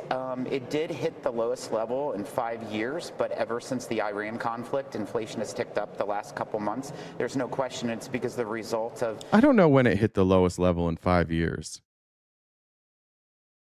The skyrocketing gas prices, which has had a It was huge up effect. even before the war, though. Honestly. But it was right at 2.24, 2. Was it 2.9, 2.8? The headline was higher. Yeah. But can we do better? Joe, absolutely we can do better. Yeah, mute K-Dog. I'm tired of K-Dog. K-Dog, shut the fuck up. We have to, though, have a true balance in spending. If you compare the revenues that come in to GDP, over the last 50 years, it's averaged 17%. So that has been pretty consistent, even with the tax cuts. When you look at the spending, it had always been about 20% of GDP. However, now it's 24 to 25%. It did hit a high as almost 30% during COVID. Oh, he's not even an economist. He's just a representative. He's just a Trump dick rider. Like everybody, and you think this is going to stop? Everybody knows that he's causing this, and now we got to wait till June. I don't understand any of you. I don't understand why you're so willing to like go through pain to keep defending this guy. Electric Dad said Trump could have paid his mob any time. He's a billionaire. Why did he wait until he could use taxpayer money? Because he doesn't give some. That's why. It's just I don't get any of you. Are you biased? Do you hold just a construct of a certain administration that we got? I don't know what the fuck you're saying. Am I biased? Like everybody's biased, Ted. What are you talking about? What's the question you asked me earlier? Can you give me an opinion in which there would be control over any situation that is a governing body? Brother, you got to ask better questions. That's nonsense what you're saying. I have no fucking clue. Are you reading People's or because are you live? Do you actually read? Yeah, dude, what's your question? Can you finish your sentences also, Ted? None of your sentences are complete sentences. What's going on? All right. Here's Ro Khanna. The DNC released their autopsy report. I showed a political consultant talking about the autopsy report. I think it's a terrible autopsy report. I think the Democrats are fucking clueless as to what actually happened. And it's like, obviously who did the autopsy report or who is drawing these conclusions doesn't have a pulse on what American voters want. Notice that it doesn't mention the word Gaza. I mean, you don't have to be a rocket scientist to know that Gaza was one of the big issues in the 2024 election. So first I skimmed it, the 192 pages, I didn't see Gaza. Then I put it into ChatGPT. I said, did I miss something? Is Gaza mentioned? No, Gaza. You know, this party needs to start telling hard truths. One of those truths is that Israel committed a genocide, that Israel is an apartheid state, that we should not have given a single dollar to Israel to commit that genocide. I was one of 37 Democrats who voted against it. It's like 60-70% of the country believes that. Probably 60-ish% of the country believes that. And it's not even mentioned in the DNC autopsy. Not even mentioned. And that was an issue in 2024. It will be an issue in 2026. It will be an issue in 2028. So we need another report about the impact of Gaza on 2024 and on the Democratic Party. And you saw that in Michigan, that you guys lost. I saw it in Michigan. I saw it in Wisconsin. I saw it in parts of Pennsylvania. I mean, this is a moral issue. It's a moral test. And the bigger moral test is speaking the truth to the American people and to voters. And to say that Gaza wasn't an issue, I mean, obviously that's just not taking on a hard truth. So we need an autopsy on the issue of Gaza. And we need to be very clear as a Democratic Party, not another dollar to Israel. We need to be clear that it was a genocide. We need to be clear that apartheid is happening with Israel having control over the West Bank and over Gaza. And we need to speak not in long, convoluted sentences, but with direct moral clarity on this issue. Thank you. That would be nice. Dana said, thank you so much for platforming Steve and the Do Something tour, not the Do Nothing tour, WRTP, WGen, even if she hates it, and W Steve. Anytime. We love Steve over here. All right. Ken Martin, the DNC chair, who released the autopsy, sent, what's his name, Rob Flaherty, who was the Biden and Harris digital strategist. It sent them to breaking points to explain the autopsy. This is a little bit longer video. I want to make sure we still have time. We got about 2 hours left, so we're good. But it's clear that the leadership of the DNC has no fucking clue what their voters want and has no fucking clue what the American people want. And this, I can only assume they're trying to keep their jobs. I can only assume that the people coming out with this autopsy report are trying to save face and make sure that they can be hired again. But this is a colossal fuck up by all of them. And I'm kind of glad, honestly. I'm kind of glad that this autopsy report is so phony. because nobody's going to trust these folks again, and it's creating anger within the DNC, and it's going to force people to vote for more progressives and get rid of establishment Dems. I would love to see some polling on Chuck Schumer or Hakeem Jeffries. It's got to be like in the teens. You write here, given the Biden administration's position, Gaza was an impossible issue to communicate around. Protesters drove coverage away from campaign events. Digital creators or even supporters were afraid to say anything nice about Biden because their comment sections would get rocked. For many voters watching the horrific, painful footage out of Gaza, it became a moral question, one we didn't have a good answer for. In ways that may not be reflected in a poll, it meaningfully reduced enthusiasm. As one person from the campaign told me, we spent the entire election with a giant, rotting fish around our necks. This was one of the places where Biden era, not his age, mind you, but his political era, led him to misread the politics. His frustration with Netanyahu was well covered and spilled out into the public. But Biden just misread the nation's support for Israel as an endless fixed object and missed how much the ongoing visuals were seeping into the public consciousness. You're seeing the politics move today. Senators who would never have considered it in years past, are now signing on to the Sanders resolution to block offensive military aid to Israel. Rahm Emanuel, of all people, is raising doubts about funding the Iron Dome. But we were seeing this emerge on the ground during the campaign. My hot take is that the eventual Democratic nominee in 2028 will support conditions on aid to Israel in one way or another. It's not exactly a hot take. I think that's just true. And this section... Do I think going more progressive is what the Dem Party needs and what independent voters are looking for? Abso-fucking-lutely. Abso-fucking-lutely. Being more progressive. Now, it depends on what you think progressive is. I think that some people think progressive is straight communism. I think people think just like the further left you go, the more you're a communist. I don't think that's the case. Yeah, I mean, there were a lot of people who voted for Trump for the first time. A lot of first-time voters, or even like people who had historically voted for Democrats who liked the America First agenda, the No New Wars agenda. That's progressive politics. That's what all progressives want. No new wars. To make sure we're taking care of Americans, but like actually taking care of Americans. Actually taking care of like people besides the billionaire and the elites. Yeah, I do think that's exactly where they need to go. I think they need to take a hard shift left. Of your piece is important just from a news perspective, because there was a dispute where there were reports that the autopsy did include basically a section about this and basically saying this. Then there were some claims to the contrary. You ran digital, like you were very high up in the campaign. Like if you told the autopsy folks this in the meeting, it clearly is then reflected in the autopsy itself, whether we've seen it or not. So did you tell them this directly in your conversations? I don't remember if I told them this directly in the conversation. I don't remember enough to say.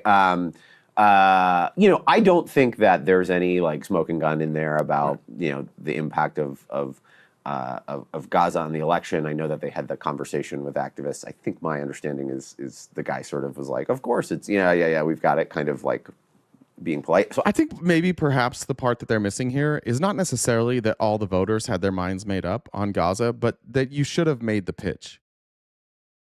I think sometimes we're looking at this as like, oh, they should have listened to the voters. And I would say that a lot of voters were slow on Gaza. I don't think it was most people's main talking point. However, it was an opportunity that Harris could have taken to say, hey, look, we've been doing these regime change wars forever. We've been in the Middle East forever. We keep getting dragged in by Israel. This is obviously a genocide. The reaction to October the 7th is disproportionate. We can't say that because horrific things happened to Israelis on October 7th that you can then go just wholesale commit a genocide in Gaza. People were ready for that message. Nobody gave them that message.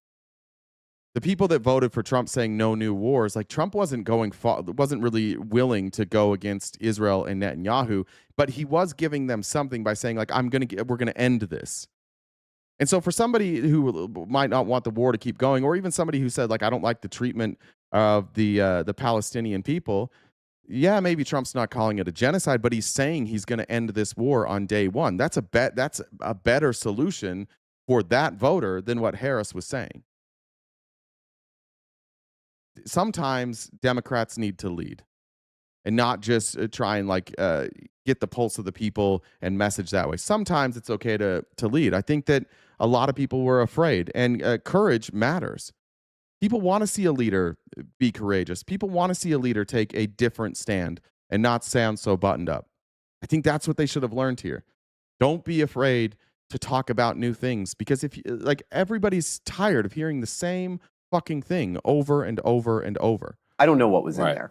And I don't know if what The way I to find out would be to release it. Exactly, we'll find out. Again, I don't think.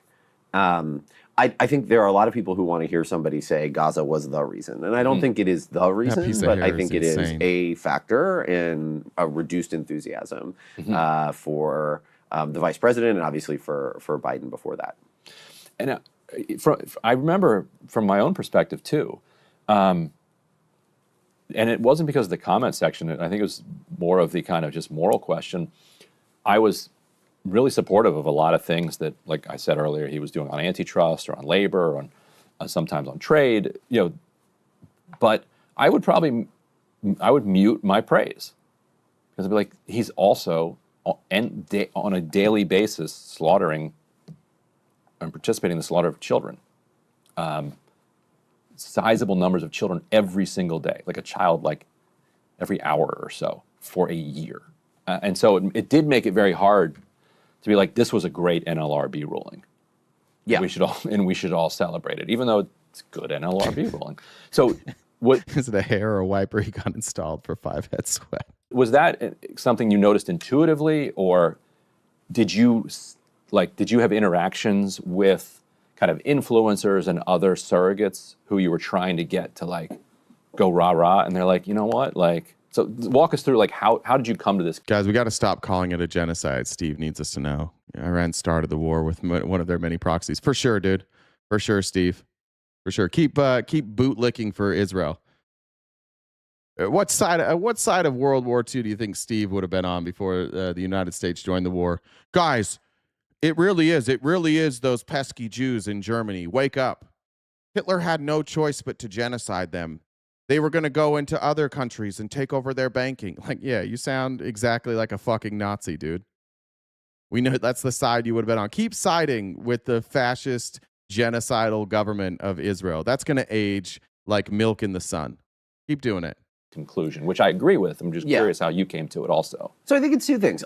This is the thing. If you actually look at the polling said that Gaza was not a top issue. But there's just one of the things I think is a theme of the entire piece for me is that there's just some stuff that lives outside of numbers, right? The tactics of the campaign. Genocide might be one. Well, right. Yeah. The tactics of the campaign, sort of moved people on particular issues, but didn't actually move people on how they were going to vote.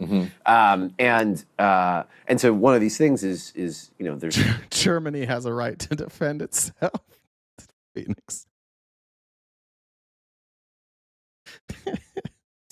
I think this was a thing that probably dampened enthusiasm well beyond. Can we just ban Ted and his ChatGPT comments? Get the fuck out. Can we just, I don't want Ted here ever again. That's crazy.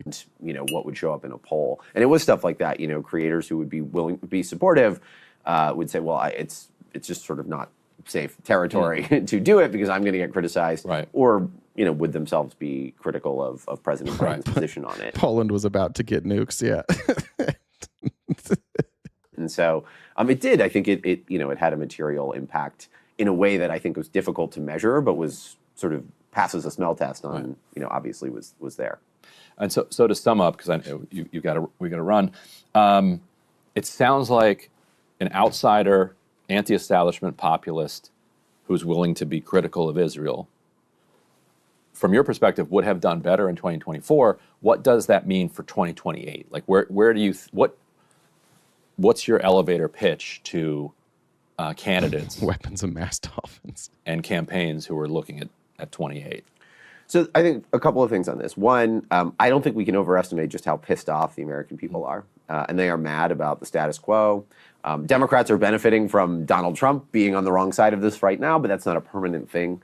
And I think that a winning 28-28 campaign is going to look a little economically populist.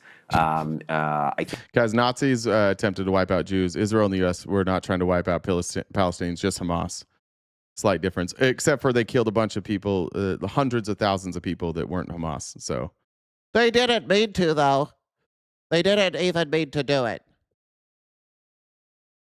No, it's a genocide. I think you are seeing that, the politics of a number of different issues are pushing people in that direction, particularly AI. I think is going to be one of the... Sean, we're talking about Israel and Palestine right now. I don't know why you're talking about Iran. Stay on subject. Driving issues of 2028. And then, I think, a huge factor in the Democratic primary is going to be this conversation around Israel. I mentioned Rahm Emanuel. Rahm Emanuel is talking about conditioning aid to Israel, which no more aid. Which sort of tells you that there's a middle name is Israel. Yeah, yes, literally. I didn't know that. Yes. I think that's going to be a factor. But I do think economic populism and big policies and then delivery on the other side are going to be really important. Yeah, well, the autopsy said that the Democrats are completely out of touch. That's basically all we need to know about the autopsy. And support progressive Democrats.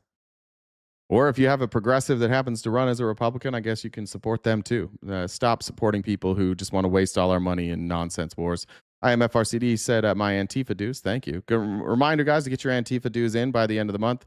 Looks like the gift goal has about $72 left, or $172 if you want to see Jen's DMs. She reminded me. So almost to the gift goal. And if you want to see, and I will just vouch for the DMs, they're insane. They're some of the best ones she's received. So if you want to see those, 172. All right. Speaking of good progressives, AOC, cue the bartender shit. Mods, I want you to freely mute any single person for 5 minutes that talks about AOC's wealth, calls her stupid, talks about her, any criticism of AOC, the person, 5-minute mute. Anybody criticizing AOC from this clip needs to criticize what she's doing, or you get a 5-minute mute. Let's see how well you can control yourselves and stay on topic. I'm just giving you that warning beforehand. We're tired of the same fucking shit from you guys, and you need a different game. So this time, when AOC is going to speak for 3 minutes and 25 seconds, the only criticisms you may offer of AOC have to pertain to what she's talking about. Mods, enjoy yourselves. While Congress was in recess, I visited Morgan County, Georgia, where Meta is building a massive data center campus. They are clear-cutting forests and began heavy construction, including explosive blasting. And families in the area are starting to see not only their water pressure decrease, to your point about water availability, but their appliances are have all stopped working because it is decimating their water quality. They now rely on bottled water to drink and prepare meals. And that's a ridiculous rule, my guy. You sound like a fascist. I am a little bit on this show. This is not a democracy. This is a dictatorship. And you are free to suck my ass. That's how we do it here. I'm tired of you guys' lame insults. You got to be better. I'm just trying to help you up your game. Nearby residents' water bills are expected to increase by 33%. In fact, I have a jar right here. This is the current drinking water in Morgan County, Georgia, right after a data center was constructed. The Meta data center was constructed. The only difference between the clean water and this was that data center. All right, Republicans. Anybody in your party going to talk about this shit? Any of you guys going to talk about how you're just cucked to the billionaire class building data centers or poisoning the people around them? Where's your party on this? You guys going to talk about this, or are you just going to keep bending over and taking it?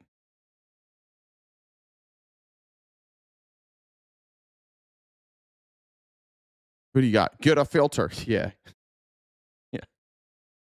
Just let the billionaires do what they want and adjust to the billionaires, guys. This is what being a cuck is. We don't ever complain. We don't ever fix anything. We just bend over and take, I guess not even that. We just watch ourselves get fucked. This is pathetic. Not one person from your party is going to talk about this drinking water. You know where this is happening too? In red rural areas.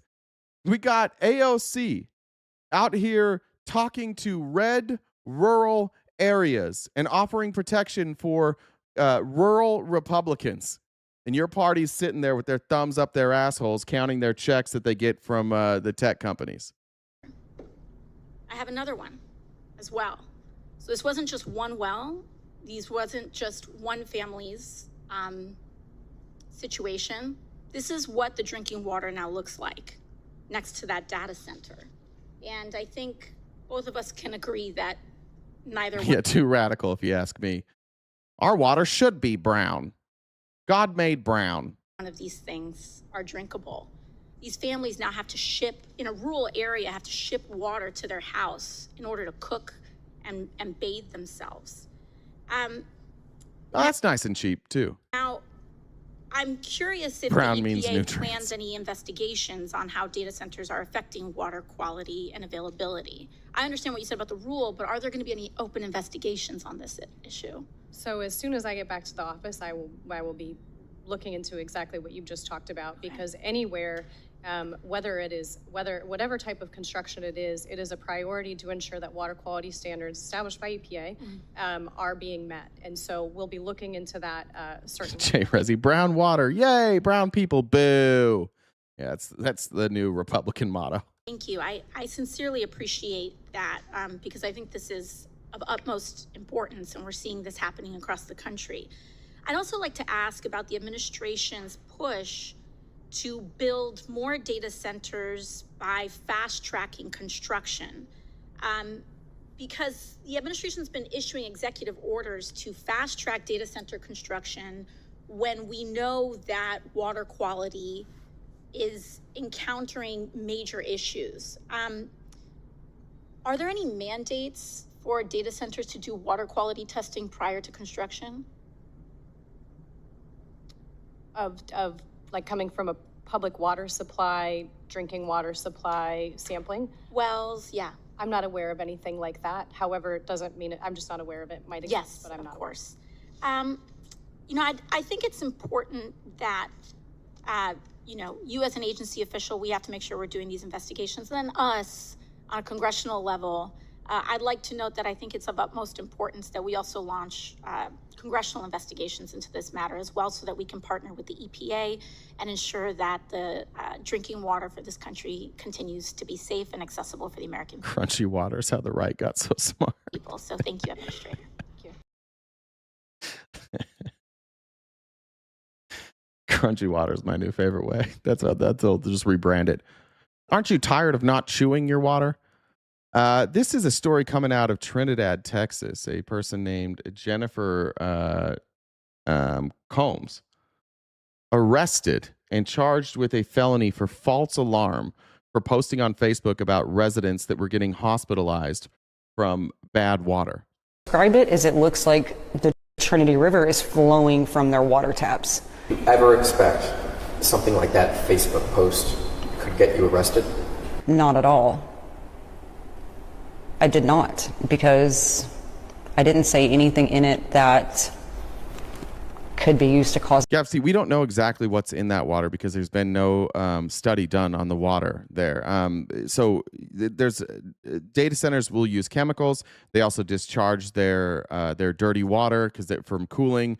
So it could be that it's just dirty water getting down into the aqueducts. It could be chemicals. We don't know. That's why AOC was pushing for them to do a study on why the water is brown. We don't know, but obviously that's alarming if you go from clear water to brown water. The panic, it literally states in the post what I was gathering the information for, to be able to report it to the state. I feel like this is an extreme stretch. And I just feel like it's a way of silencing the citizens, and I don't feel like that's what they take an oath for. Describe it as it looks. All right. And this has brought back a hero. Somebody actually mentioned it already. Erin Brockovich is back, and she is not Julia Roberts, despite what I thought. I didn't know that she wasn't Julia Roberts. This time, she's back coming for the AI industry. She's calling out big tech's data center boom and calling it the next environmental shakedown of American communities. And she's launched this self-reporting map over at BrockovichDataCenter.com. You can see it here. These are AI data centers currently in operation across the United States.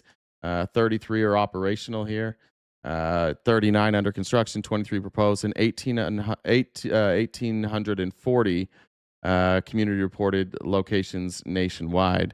Watch for her as she updates regularly on water usage, energy consumption, waste, location risk, scalability and efficiency, and noise.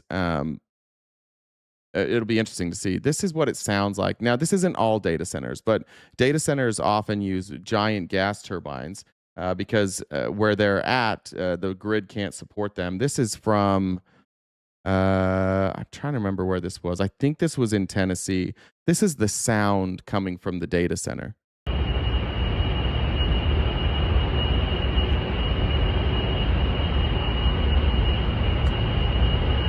want to live next to one of those? In Georgia, they're now using eminent domain to just steal people's homes and give them to billionaires. Here's a Fox 5 local news report in Georgia about the government's use of eminent domain to steal people's homes and offer them pennies on the dollar. New tonight, Coweta County has given the green light for the construction of a massive $17 billion data center. The Board of Commissioners voted nothing like living next to a JetBlue engine. Last night to rezone the 800 acres of land, despite fierce opposition in the county. Now plans for the data center, called Project Sail, are full steam ahead, apparently.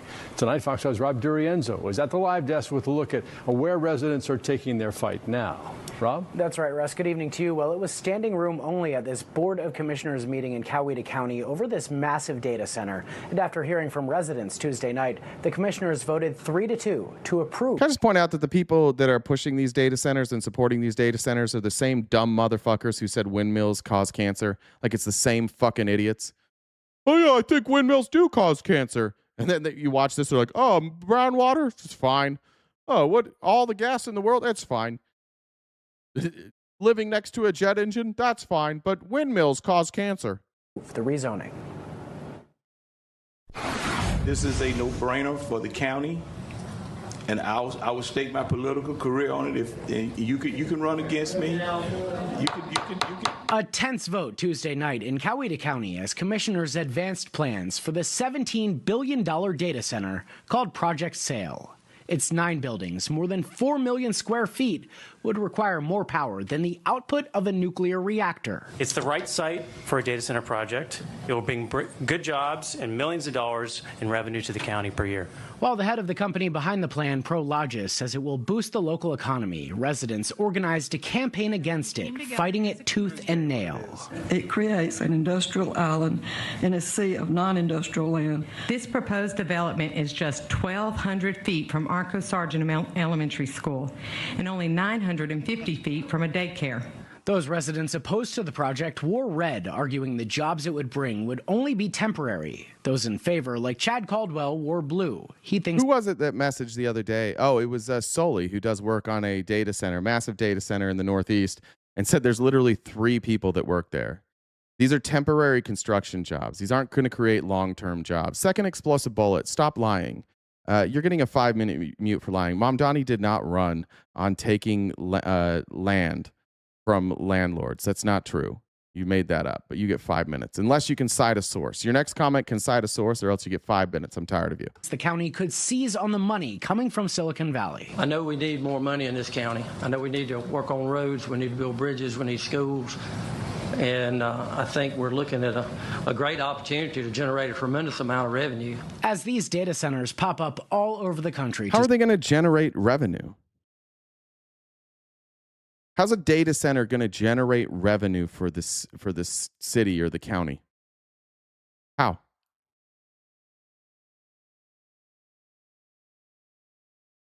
Any MAGA want to explain that? They keep saying this. Where's the revenue for the county or city coming from? Revenue for them? Not revenue for the county, right? Hey, second explosive bullet, I asked you a specific question. I need you to answer my question or else you get muted. I need you to answer the question about your lie about Mamdani running on taking landlords' property. Cite the source, say I'm sorry I lied, or a 5-minute mute. Mods, you can watch that on his next comment. Supply computing power for artificial intelligence, tech companies have increasingly been turning to Georgia. Within 60 miles of Atlanta, the website Backdoor has tracked 26 data centers currently under construction, with another 52 planned. This area is already congested, and to add additional 4,000 vehicles daily. It generates revenue via property tax increase as well as tax from business supporting the business? No. Why would that? You think that property taxes would increase? Why would that make property taxes increase? And business supporting the business? What do you mean? You think in these rural towns, you're going to have a bunch of local businesses that need access to a data center? All right. Can you mute, Mods, can you mute second explosive bullet? 10 minutes maybe, because now we're just ignoring. It will. How? How does that work? You know that they're not like going to rent out these data centers, right?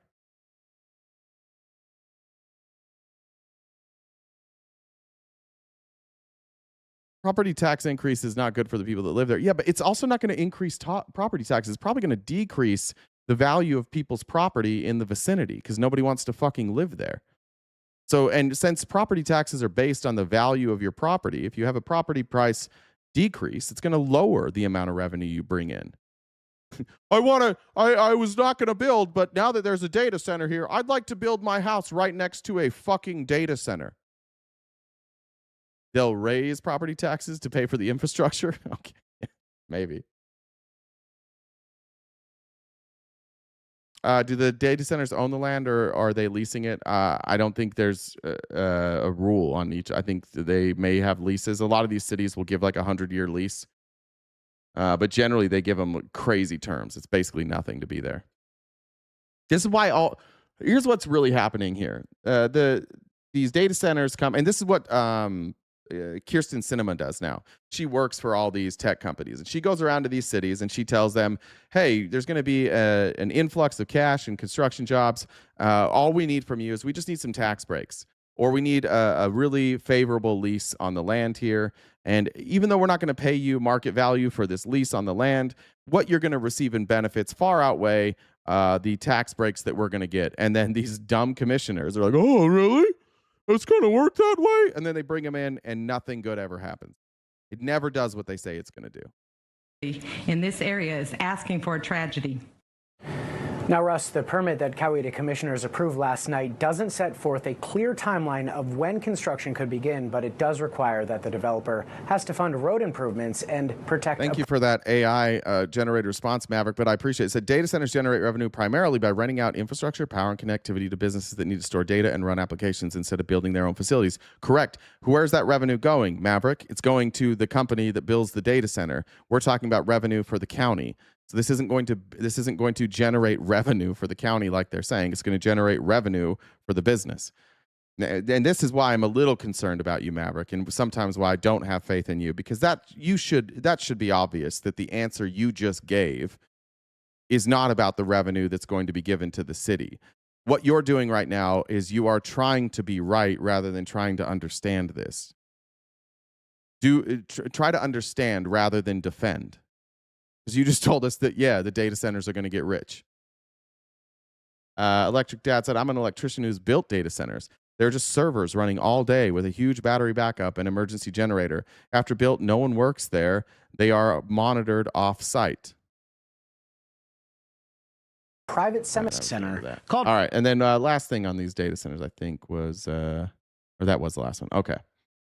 Let's talk about the people who are building these data centers. Mark Andreessen went on to, is this really not going to, fucking hell, this link break? there's been a weird thing going on. Mark Andreessen went on with Rogan, and all of the clips are being deleted. Let me see if I can find the right one here. I don't know if there was just a bunch of pushback here. Let's see if I can find the right one.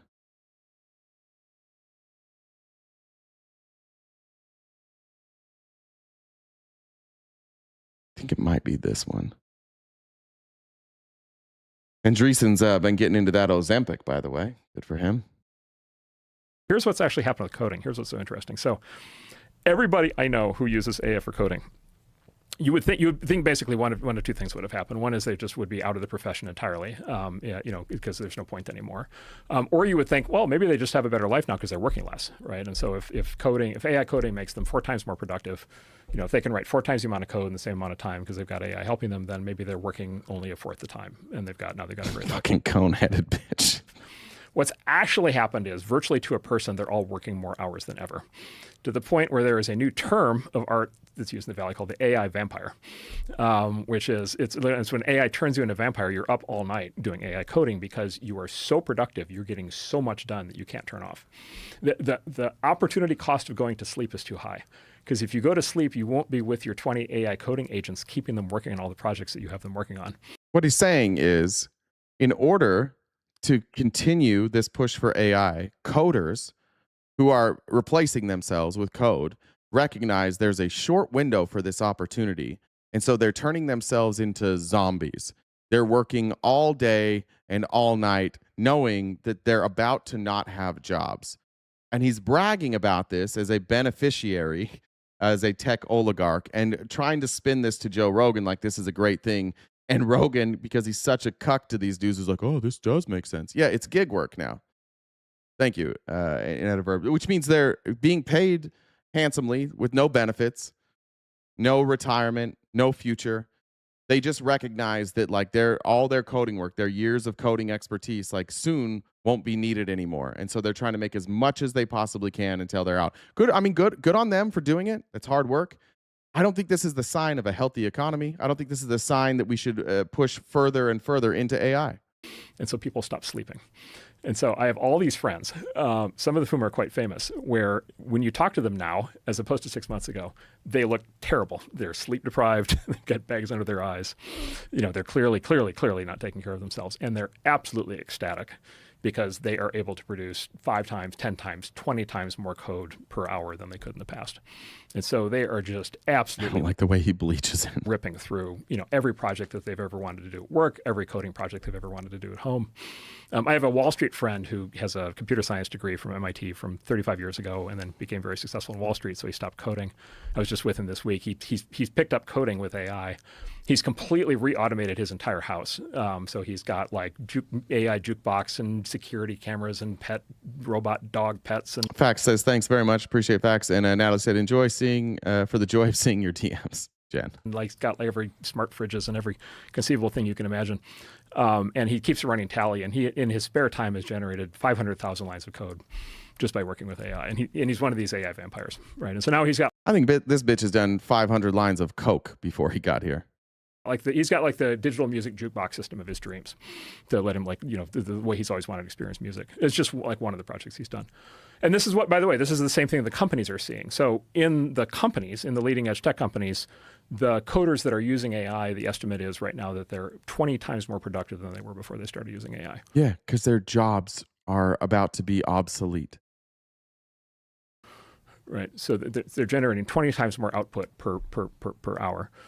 And then you just think, like, logically, what does that mean? Okay, so if there's only a limited amount of software that people want in the world, then yeah, you're going to get mass unemployment. But then there's the elasticity effect, right? Which is what if what if Rocket?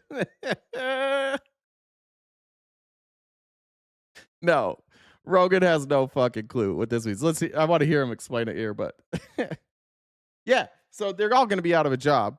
There's going to be mass unemployment, but elasticity effect. Logically, what does that mean? Okay, so if there's only a limited amount of software that people want in the world, then yeah, you're going to get mass unemployment. But then there's the elasticity effect, right? Which is what if what if it becomes super cheap to get code? It turns out there's way more demand. So what does that do for mass unemployment? Well, if it's cheaper to get code, cool. So what does that mean for unemployment? If it's cheaper to get code because it's replaced by AI, what do you do with all the coders?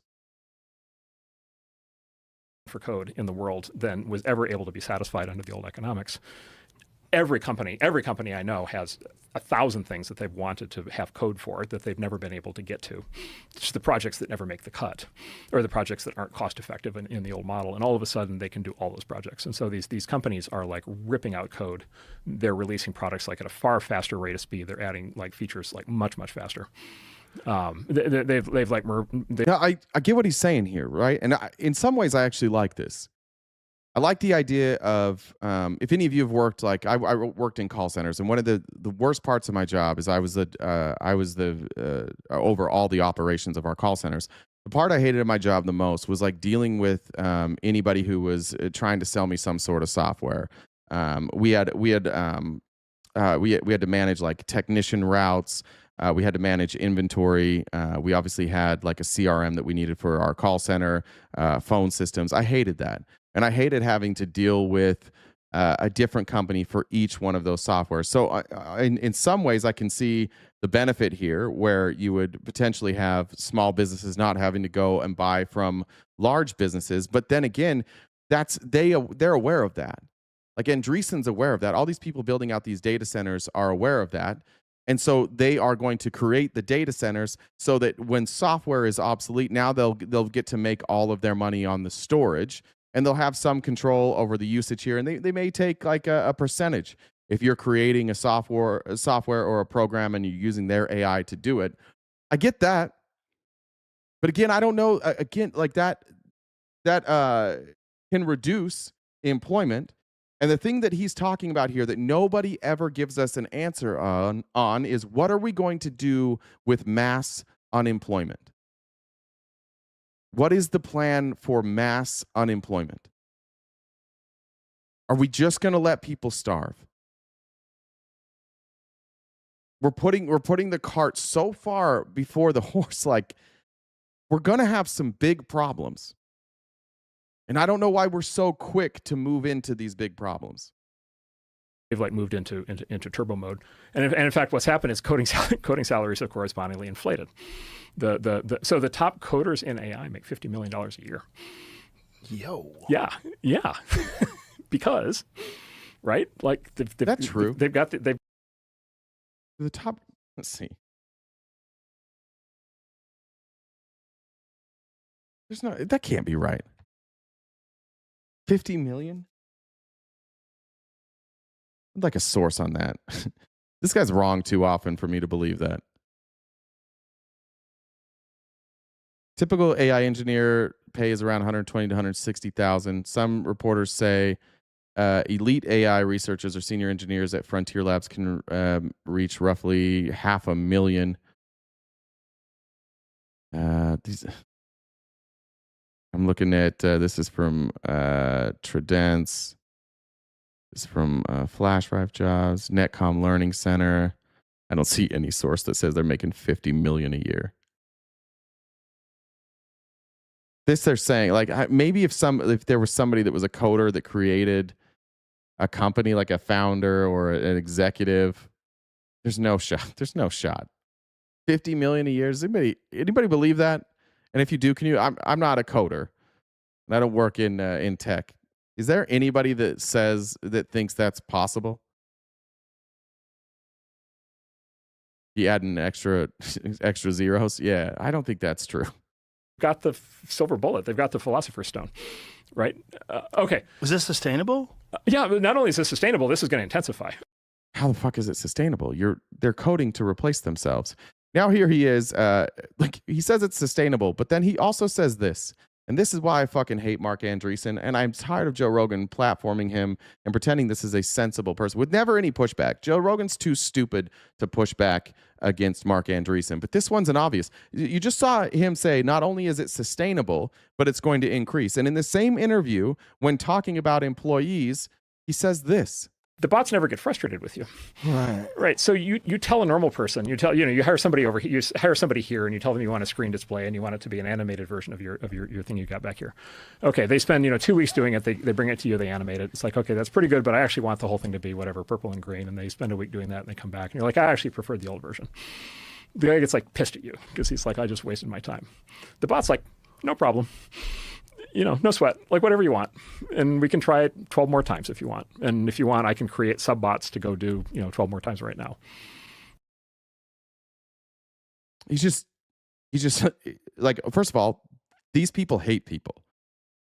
All these PayPal mafia people, every time you hear them on Rogan, they're talking about how bad people are, how bad workers are, what a problem workers are.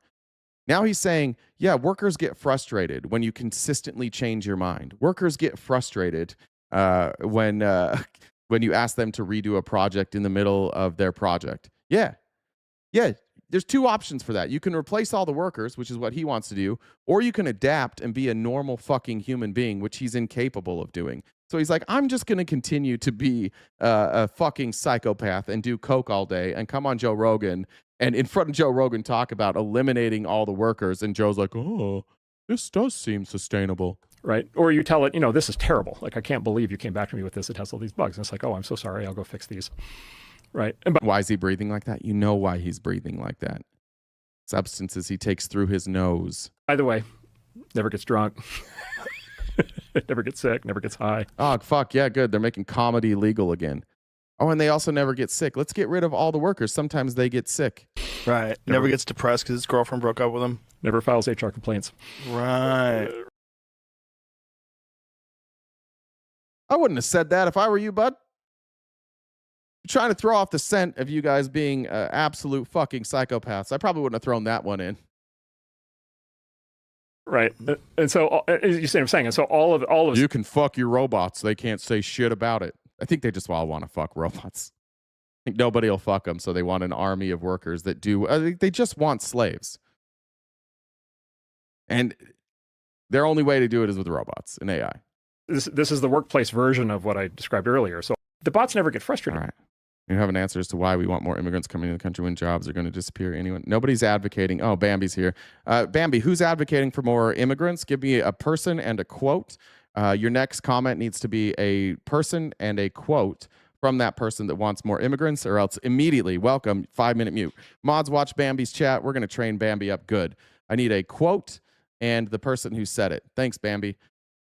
All right. Last thing from this interview with Mark Andreessen. I hate covering Rogan, but he's the only one that ever gets Mark Andreessen to say crazy shit. Here's Mark Andreessen talking about Austin, Texas, and this dream that they have of all of us living into a constant surveillance state. They want to monitor everything you do. They want AI to solve all the crimes. They literally want iRobot. And here he is advocating for iRobot and complaining that people in Austin, Texas don't want every move they make to be recorded. What are you going to do? What happened to a good old hand job in an alley? Can't even get a hand job in an alley anymore. That's what these guys are trying to take away from us. Shout out to my friend listening to this show. I hope you're here today because that was just a reminder of your alley hand job that you told me about a couple days ago. So there's an older system that's deployed in many cities called ShotSpotter. What's it called? It's called ShotSpotter. ShotSpotter? ShotSpotter. ShotSpotter. Oh, ShotSpotter. Like spot someone shooting. Spot somebody shooting. Sounds very German. ShotSpotter. It sounds very very Nazi. Several umlauts on top. So ShotSpotter is an older system that works very well. It's deployed in many cities. And what it is, totally different system. What it is they put these precision microphones on top of rooftops all over the city. And then when a gunshot goes off, they're able to instantly triangulate that a gunshot has gone off and specifically where the gunshot went off. This has two big benefits. Benefit number one is you have a better chance of catching the perpetrator because you can instantly respond to the gunshot. You don't have to wait for somebody to call it in, or if somebody calls it in. 80% of the time, it was determined that they couldn't even prove there was a gunshot. That's why they shut this all down. It doesn't work. Where are you at? Where's your humanity? If you don't mind saying, I've seen the data on this. 80% of the time, They can't verify that there was even a shot, just like a loud noise. Number two, if somebody's been shot and they're bleeding in the street, you can immediately roll the ambulance to the location, and you can save lives. And so it's nobody would ever take advantage of this level of surveillance. MAGA. These are the people that run your party. These are the people funding the president. These are the people that we're giving these are the people we're saying they have to win the AI war. You guys hate China. What they're advocating for is more of a police state than China. Is this really what you voted for? What's the quote, Bad Bambi?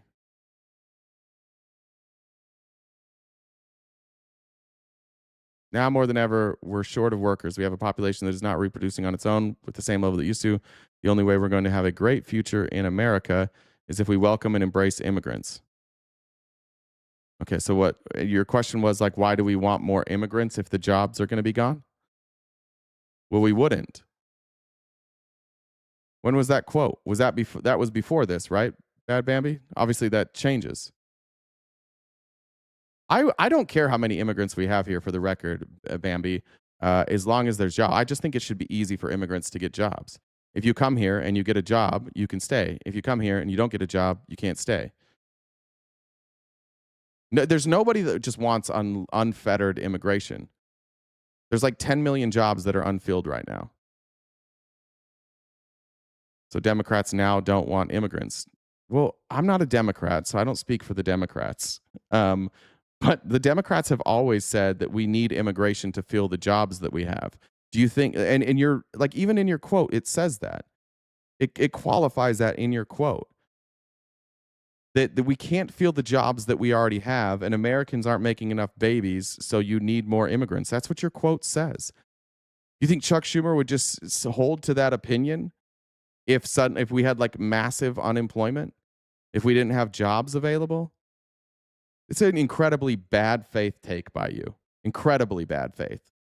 And now you're going to play victim and you're going to call everybody else dumb. That was stupid. He qualified that in his statement. By the way, fuck Chuck Schumer. I can't stand Chuck Schumer. The fact that you found a Chuck Schumer quote made me think that I was going to disagree with it. I'm a little upset that you made me agree with Chuck Schumer. That sucks. I don't like agreeing with Chuck Schumer. But the quote you gave us it qualifies that it's about jobs. It's about being able to fill jobs.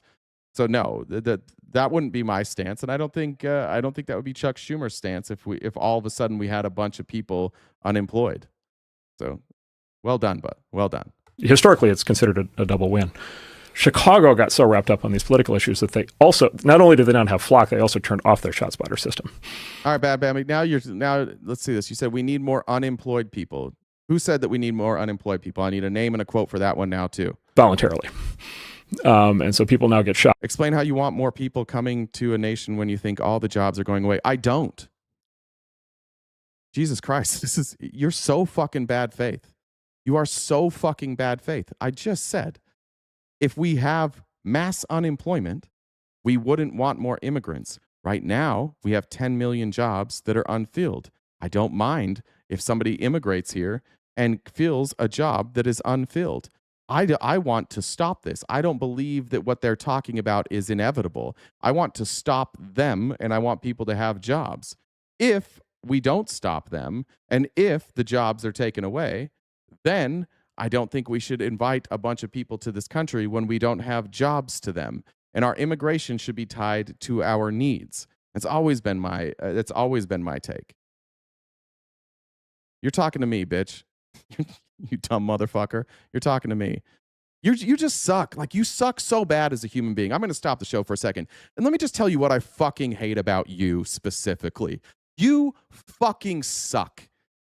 All you want to do is argue shit that nobody's saying and trap people that, like, nobody thinks this. There's literally nobody in the fucking United States that thinks you should just open up the border and allow mass immigration and we should just pay for people. That's just you being a dumb motherfucker that can't defend any of your positions because you probably don't have any fucking positions. And my guess is, if we were to look into who you are, you're just a miserable cunt who wants to make people upset, which is why you never propose anything of your own. You just lie consistently about what other people think. You're just a fucking miserable cunt of a troll. And everybody's sick of you.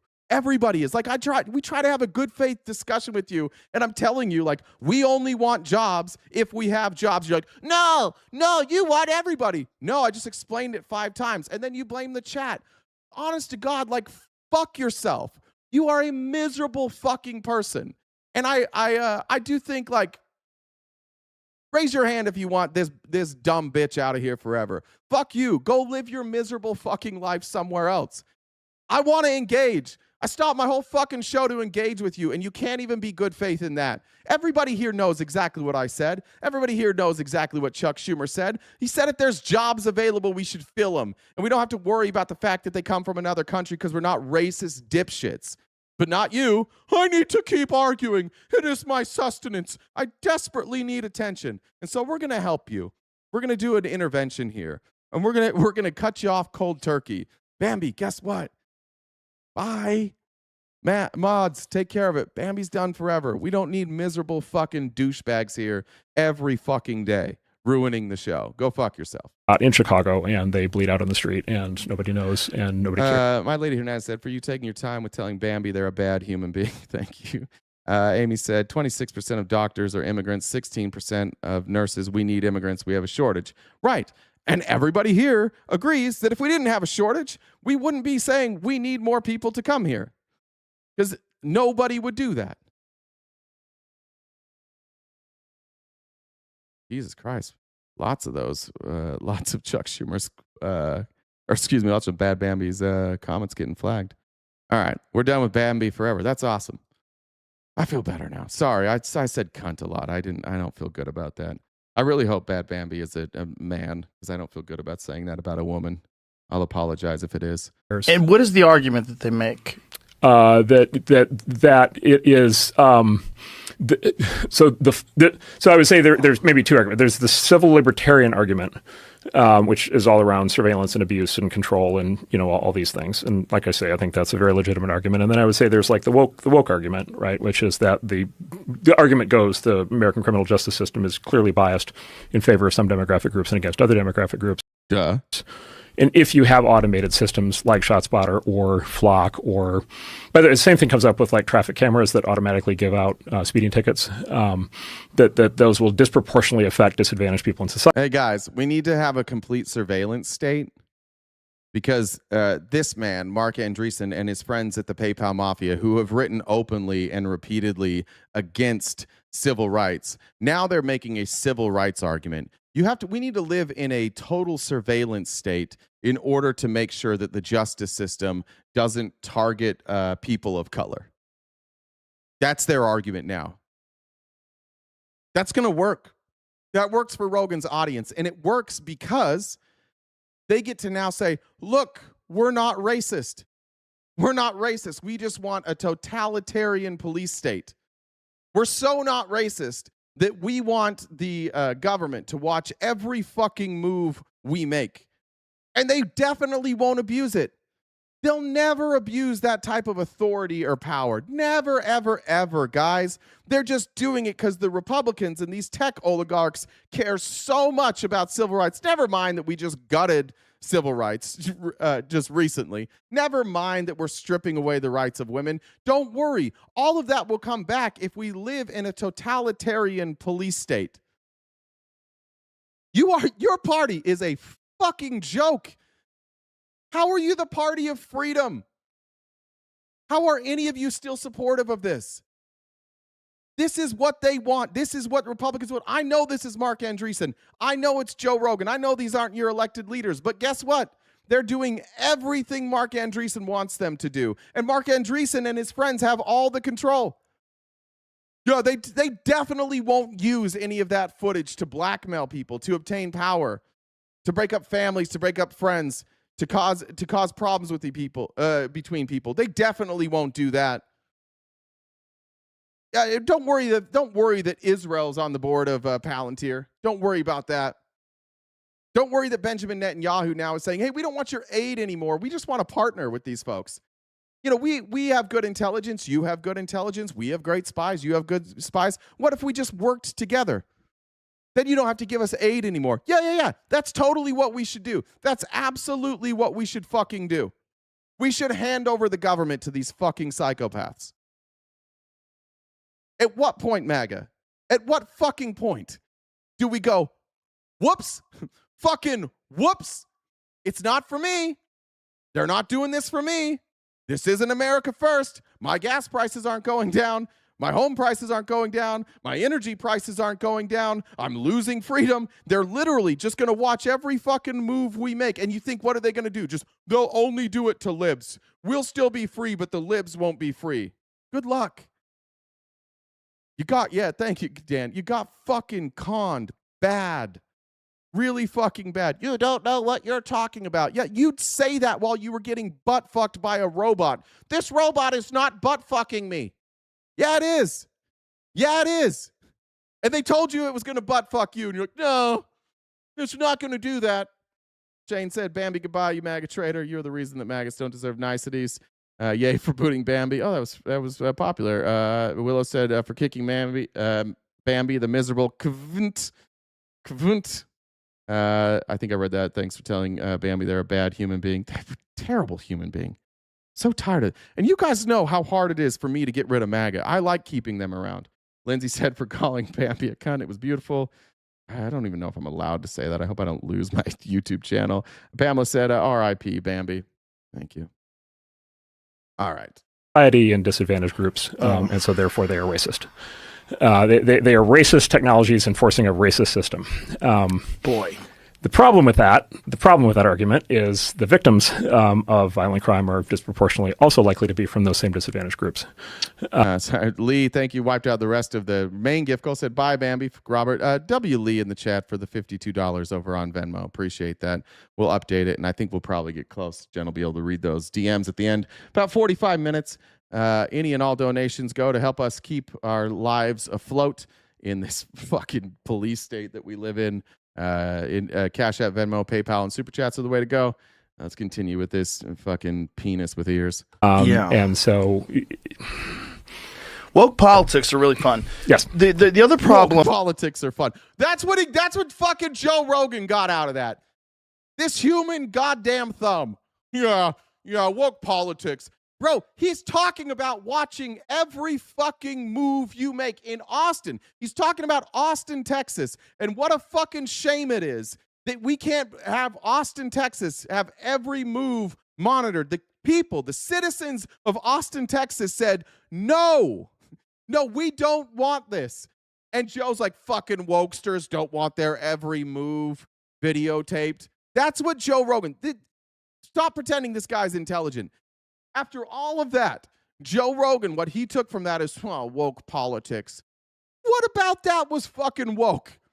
What part of any of that was woke? Except for Andreessen trying to convince Joe and his audience that actually we're the ones that are going to protect civil liberties by watching every move you make. With a lot of this is there's a large chunk of people that are going to immediately think that even this mass shooting was organized by Flock so that Flock could get reinstated in Austin to bring in the surveillance state. No, you dumb motherfucker. That's how your brain works, because you're fucking dumb, like all conservatives. Instead of using Occam's razor and coming to a sensible conclusion that the mass shooting, where we know the suspects, the parents reported them, they told us why they were doing it, they took their own lives, we know exactly who they were racist, Nick Fuentes, Nazi fucks, and we know that. This dumb thumb is like, oh yeah, now everybody's going to be like, oh, it's probably Flock. Fucking nobody says that except for dipshits on the right that just can never accept the reality in front of them. This had nothing to do with a police state. This had to do with people like you promoting anti-Semitism or poo-pooing anti-Semitism or calling it woke to criticize anti-Semitism. That's what this was. These were hate groups. These were just racist. Like, what were they, like 18, 19 years old? Am I mad? Fuck yeah, I'm mad. Of course I'm fucking mad. I'm fucking mad. How the fuck are you not mad? Dude, he's intelligent. He's 50 times smarter than you. No, he's not. He's fucking dumb. I don't know that there's anybody prior to 3 years ago who listened to more Joe Rogan than me. Joe Rogan's never been super intelligent. Joe Rogan was interesting. He had interesting guests, and then he became political, and it's become painfully aware just how dumb Joe Rogan actually is. This is the Fear Factor guy. He was famous for being a dumb guy on a sitcom. He writes shitty comedy, and he did a podcast that was entertaining. Joe Rogan is not very smart.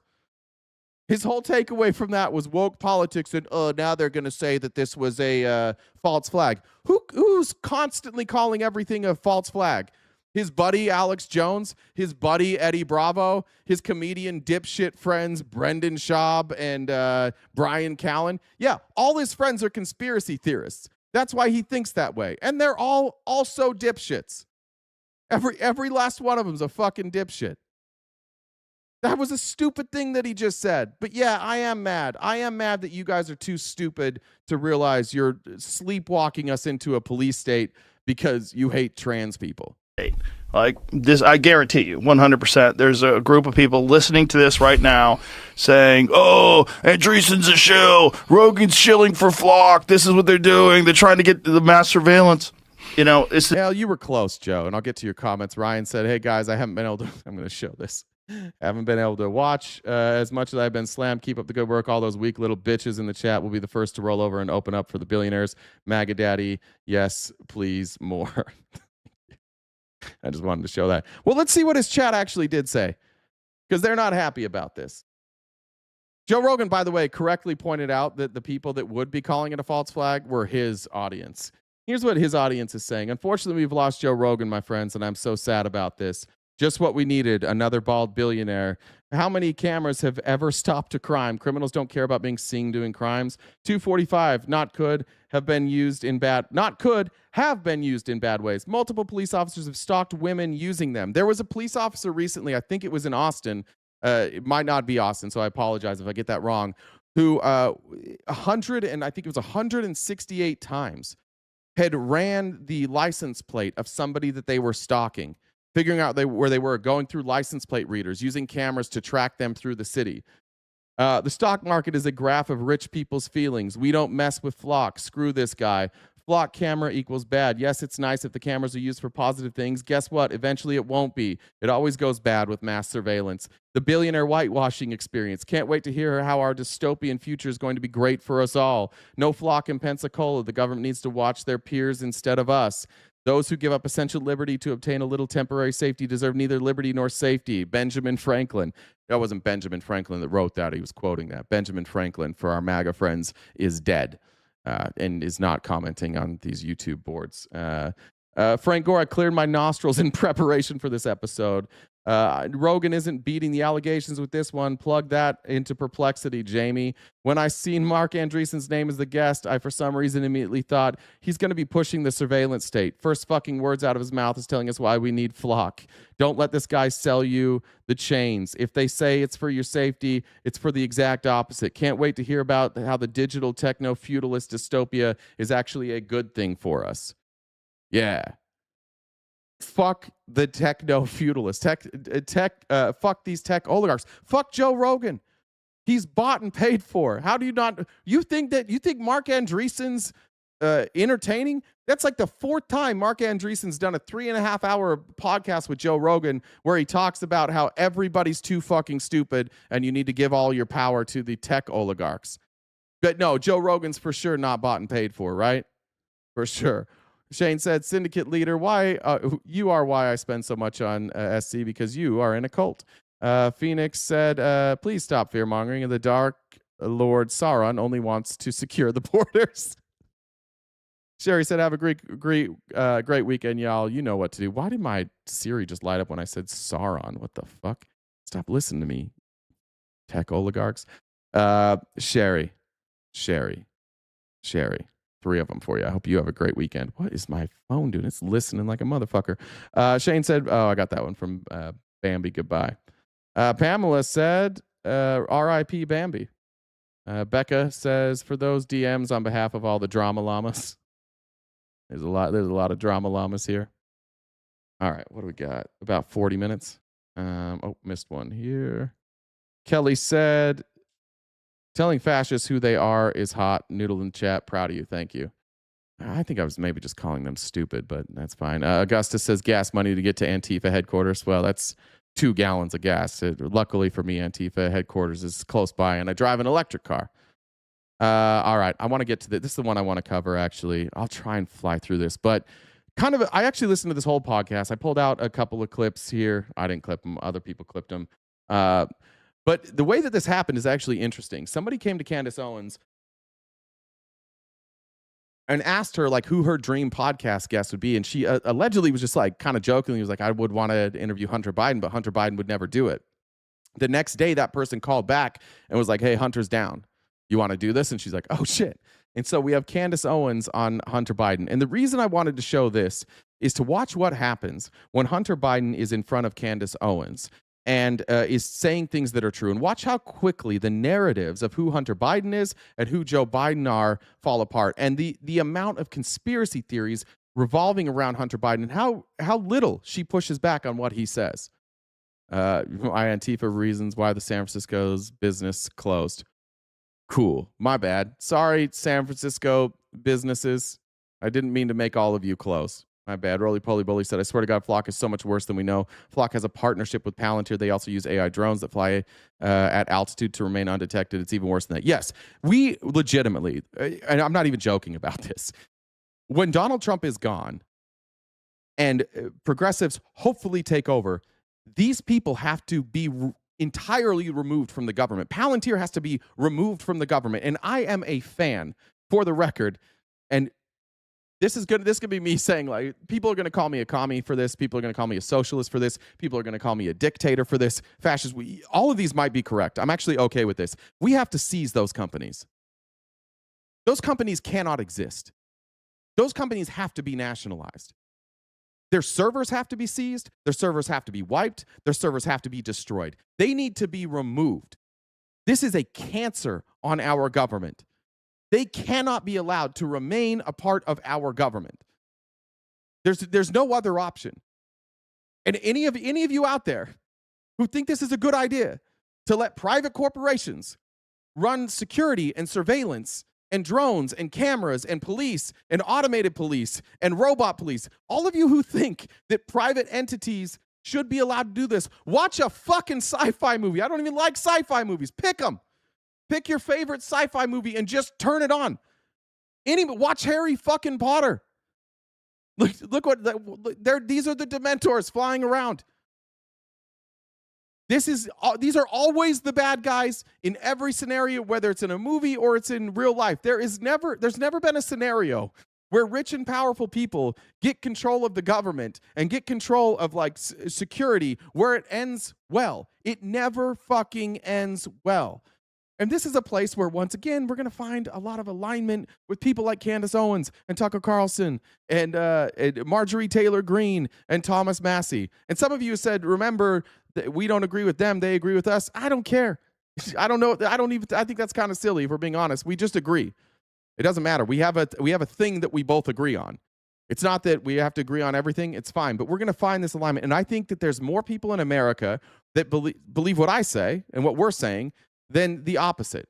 Because the only people who want a police state are just the ones that want it because Trump tells them to. And they're like, I have to be subservient to Trump.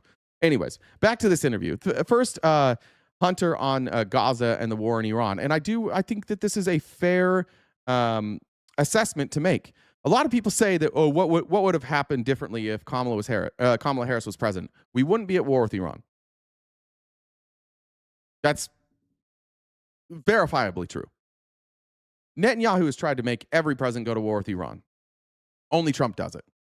Trump's the only one that's cucked out like completely to Netanyahu. Biden was only like kind of cucked out. And in this, I don't think I have this as part of this clip, but in part of this interview, one of the things that Hunter Biden said that I had never really thought about, but that was really kind of interesting, and something to remember is that Joe Biden, despite the fact that he was like an establishment figure, he had been a member of the Democratic Party for a long time. He had held multiple roles. He wasn't actually really ever accepted.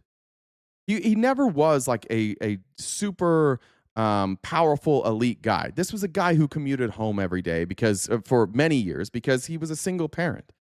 This is somebody who like his net worth is relatively like it's a marginal net worth. It's a guy who like since he's left the presidency, and I get that he's old as fuck, he's not really doing that much. And Hunter correctly points out that like he wasn't really that guy. He's not really a deep state guy. Notice there's no mention of Joe Biden anywhere in the Epstein files. Nowhere. There's almost nothing that would say that Joe Biden was corrupt in any way. Every bit of corruption that they've leveled at Joe Biden has been at Hunter Biden. And Hunter does a pretty good job in this interview with Candace, and Candace can't really offer much pushback at proving that this was all just like, yes, Hunter Biden was was addicted to crack. Yes, Hunter Biden had some like questionable business associations, but he really didn't do anything illegal. He was late paying his taxes, and he lied on a form to get a handgun, and that was basically it. And we went through 4 years of MAGA being convinced that this was a crime syndicate. That's how fucking dumb MAGA is, to believe Joe Biden and his son, who was like addicted to drugs, were running this like massive crime syndicate. Can we watch V for Vendetta for a future movie night? Yes, it's on the list. Nice little glimpse of our future if this keeps up. Amy said, and no Second Amendment will save you from the drones. My son works for a company that is expanding, making thousands of drones for the DOD. He work for Don Jr.? All right. First of all, this one, though, on Gaza and the war in Iran. The idea that you feel unsafe in the United States of America because you disagree with the current administration on a issue that 70% of Americans agree with you on. Mm-hmm. We need to stop the wholesale murder of a population in Gaza. Mm-hmm. Whatever you think about my father's policy as it relates, I always say to people, you know one thing he didn't do? He didn't greenlight to turn Gaza into a Trump golf course, with the maitre d' being Jared Kushner. A lot of hate for Israel in here. A lot of it. Welcome. If you hate Israel, you're welcome here. It's $4 billion in Saudi money. It's despicable. I don't know where he got the 70%. I think that number might be high. I actually agree with you on that, Sola. I think it's probably like you can look at polling, and it's inching towards 60%. I think 60% would be a better number according to polling. 70% is probably a little high. Despicable, tasteless, indefensible. And it's not a joke, though, is my point. It wasn't a joke, and that is the deal. And that's what they're doing, literally doing. And by the way, they're doing it out in the open. I mean, it's not as if they're hiding it in any way. And you had a problem, not you. Well, you too, but they had a problem with me as being this emblem of corruption. These guys, okay, Don Jr. got the single largest loan guarantee from the Department. Yeah, you're welcome if you hate nobody. That's fine. Of Defense ever handed out of over $600 million for an energy company, a fusion energy company, of which he has zero experience in. Jared Kushner, who's never run a private equity fund, has now a $4 billion private equity fund with 80% of the money coming from the Middle East, of which he continues to raise as he is the ambassador at large on behalf of the Trump administration, not as a political appointee, but simply as a son-in-law of the president, to come to a peace deal of a war in Iran that they started that has cost the economy billions and billions of dollars for a war nobody wanted. That every president before him, was pressured by the Israelis to get into. And every single one, regardless of what you think of them, from Jimmy Carter, through President Reagan, through both of the Bushes, through Clinton, through my dad, said, you're out of your goddamn minds. And here's the reason why. This is what's going to happen. So who benefits right now? You know who benefits? The people that are making trades of billions of dollars on market manipulation that occur. And we all know it's literally out in the open. But who's gonna? Yes, I hate Zionism. I don't know if I hate all people who call themselves Zionists, because I think sometimes people call themselves Zionists for different reasons, but I hate the ideology of Zionism. I hate all ethno-supremacy. We got behind him as the answer to corruption. We thought he was going to be this outsider. You know, he's going to go to DC, he's going to drain the swamp, and then he became the Loch Ness Monster, you know? And so it's like, I don't know what it is about that swamp, but you get swimming in it, and it's like people do this. And yes, it has been for Israel. Not to say that Trump wasn't pro-Israel. Most presidents actually are pro-Israel when they go in there. And if they go anti-Israel, they kind of end up dead.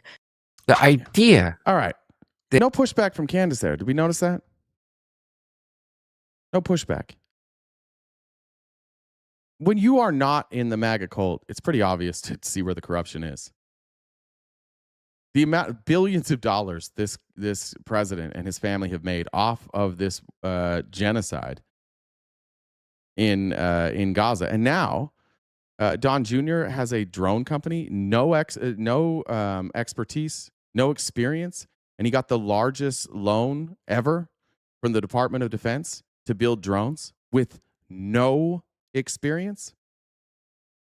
That was the criticism of Don Jr. of Hunter Biden. That was the criticism of his role with Burisma. People were always saying, "Oh, how did he get that job with Burisma? He didn't have any experience. It's because it was Joe Biden's son." That's only 50% true. Yeah, he got that job because he was Joe Biden's son. No question about that. But he also had experience.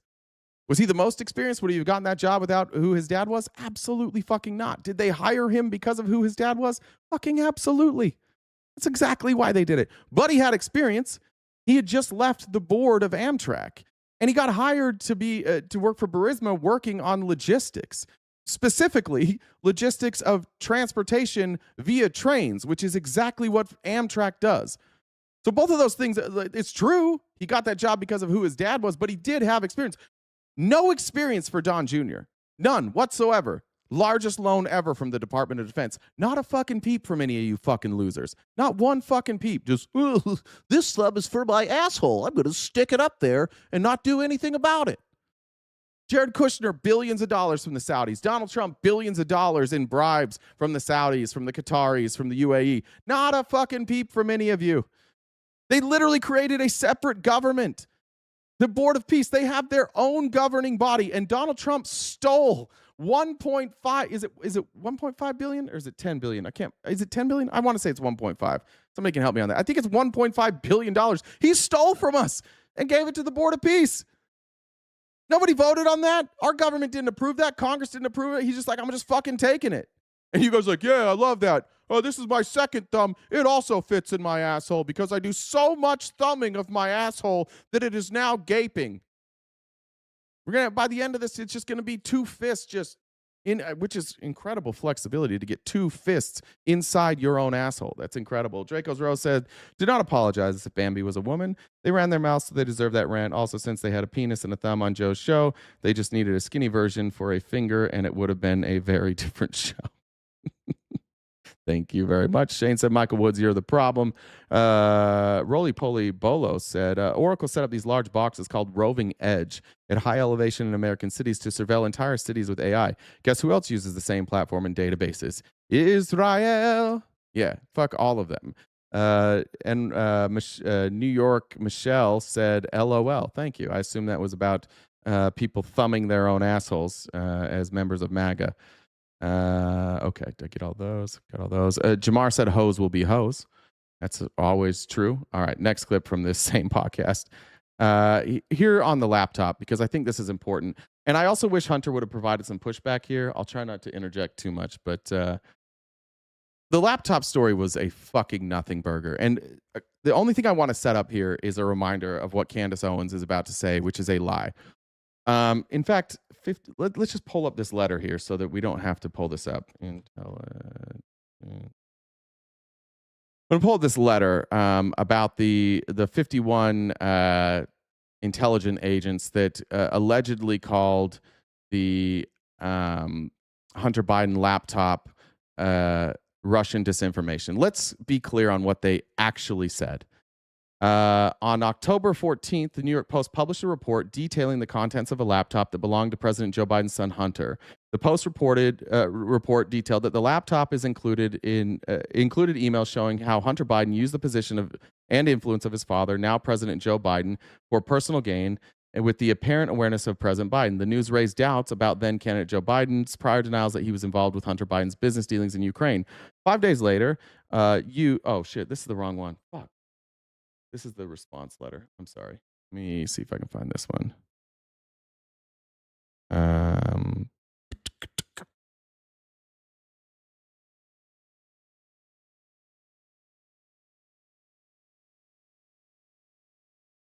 Sorry.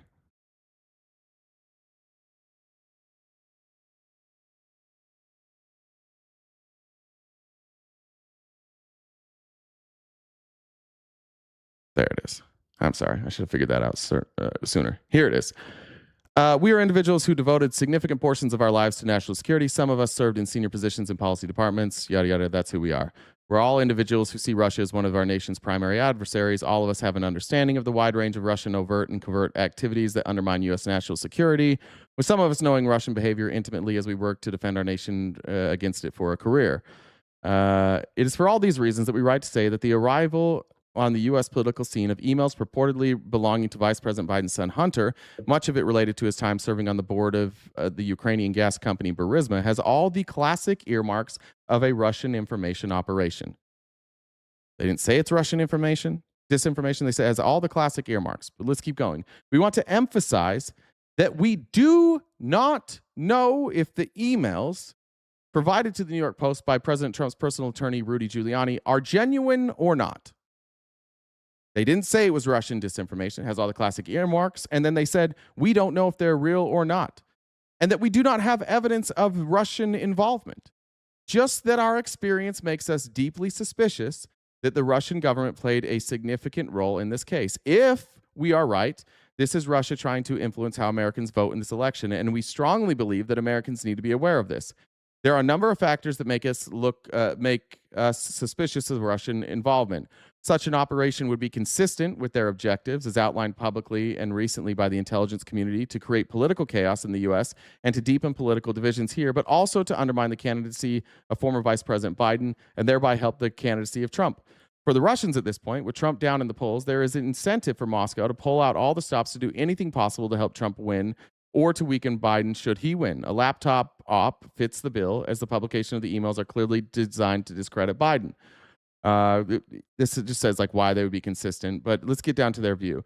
Our view that the Russians are involved with the Hunter Biden email issue is consistent with two other significant data points as well. According to the Washington Post, citing 4 sources, U.S. intelligence agencies warned the White House last year that Giuliani was the target of an influence operation by Russian intelligence. In addition, media reports say that the FBI has now opened an investigation into Russian involvement in the case. According to USA Today, federal authorities are investigating whether the material supplied to the New York Post by Rudy Giuliani is part of a smoke bomb of disinformation published by Russia. We don't know whether these press reports are accurate, but they do suggest concern within executive branch departments that mirrors ours. It is time that Russia stops interfering in our democracy. So, just a reminder that nobody ever in that letter said that it was Russian disinformation. The criticism is that it's from a source, which is the president's personal attorney. Nobody could confirm the story, and it looks like Russian disinformation. This story was taken down by a couple of, I think it was actually only Facebook. Facebook took it down for 24 hours while the New York Post tried to get confirmation. I believe it was the New York Times or Washington Post who then got secondary sources, confirmed it, that they did indeed have not the laptop, but a hard drive that had information regarding Hunter Biden. And then the story was free on Facebook. But for 24 hours, Facebook blocked it. So let's just be clear on exactly what it is. Now, what Republicans told you is that letter said it was fake. Candace Owens is going to repeat that the letter was that they said that this was Russian disinformation. That is not what the letter said. Just so we're clear. We disagree on a lot of stuff, but there used to be a time, Candace, where you and I could sit down together and disagree about tax policy. Mm-hmm. And disagree about, the Catholic Church's view on abortion, or disagree with. Shane said, "Solo, you care more about Hunter's laptop than the Epstein files." Shut up! You actually support a traitor. Damn. Whatever the subject may be. Jessica said, "For the DMs, have a great weekend." Be able to go have a meal together. Right. I talk about that often on my show. Like I back when I was left leaning in college, my best friend was Republican conservative. Like it wasn't so. at each other's throats and hating each other and wanting to destroy one another. And, you know, you could kind of see the good and the bad and go, well, this is why I have this perspective, and perspectives could change. And that was allowed too. You know, I think about what it was that, just revisiting what made a lot of people, including myself, so angry about you. Or I guess it wasn't really about you. It was the gaslighting. It was the letter that came from people saying it was Russian propaganda. That is what is driving us crazy about the Epstein files right now. It's what's actually leading. See? She has more time than I have. She has more resources than I have. Why doesn't she know that? Conservatism by nature is lazy. It's intellectually lazy. She has more money than I do as well. Lots more money than I do. Why doesn't she know that that's not what it said? Just read it. Took us an extra 3 minutes. I don't think she knows. Honestly, I don't think she does, because it's all about confirmation bias for them. Ironically, to the collapse of the MAGA support is we don't want to be gaslit. Yeah. And to be fair, it wasn't you. That's why it was so refreshing when you were like, yes, I had a crack addiction. This is me. I did this. I was with hookers. Yeah. But you weren't speaking for you. And there were literally a bunch of people that were coming out and saying, this is not real. Yeah. And that is the most Nobody said that. infuriating thing. Because everyone's average. Everyone can connect with addiction. Everyone could have this conversation. Actually, if you would come out and I probably in that environment, obviously, maybe there would have been a different result because we were at each other's throats. No, exactly. But that is what made people so angry. Yeah. It was like, nope, he never smoked crack. It wasn't real. Yeah. The laptop is Russian Only Weemon should be Dems. To all the Weemon, you should be Dems. propaganda. We're like, guys, what is this? Yeah, by the way, here's the problem, is that that's a good point. Nobody said he didn't have an addiction. Nobody was even defending Hunter Biden. And this is where we get stuck every time. In every debate I ever had about this, a Republican would tell a bunch of lies about Hunter Biden. We'd correct the lies and be like, oh, you're defending Hunter Biden. It's what happens every fucking time you have a discussion and you corner a Republican. They say something that's not true, you correct it, and they immediately go, oh, so now you're defending. No. What did Hunter Biden do? He didn't pay his taxes, and he lied on a form about a gun. Said that he didn't use drugs. For the record, how many gun owners do you think used marijuana and lied on their application all over this country? How many people didn't pay their taxes on time? How many of those people had a congressional hearing investigating them? How many of those people were investigated by the FBI? I bet it's only him. You want to talk about weaponization? If anybody is deserving of some money from the government, it would be this guy, and he's not out there asking for money from the government. They weaponize the fuck out of themselves to go after him for the FBI went after him for being late on his taxes and lying on a form to obtain a weapon. That's what he was charged with by Trump's FBI. Well, I guess it was Biden's FBI. It was Trump's at first, then Biden let the FBI continue. Steve Bannon and Rudy Giuliani saved the quote-unquote laptop, which, by the way, is bullshit.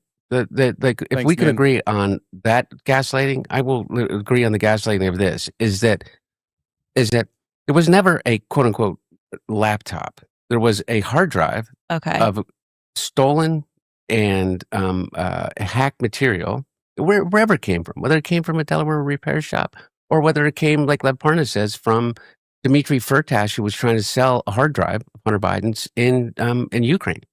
That's another important thing, is that people working for Trump at the time, including Lev Parnas, said that hard drive actually came from somebody working in Ukraine, that it didn't come from the repair shop. And there was no chain of custody there, and things had been edited on that hard drive. So it's like that hard drive would not be admitted in court. That's part of the reason they couldn't ever use it to go after Hunter Biden, because it had clearly been edited.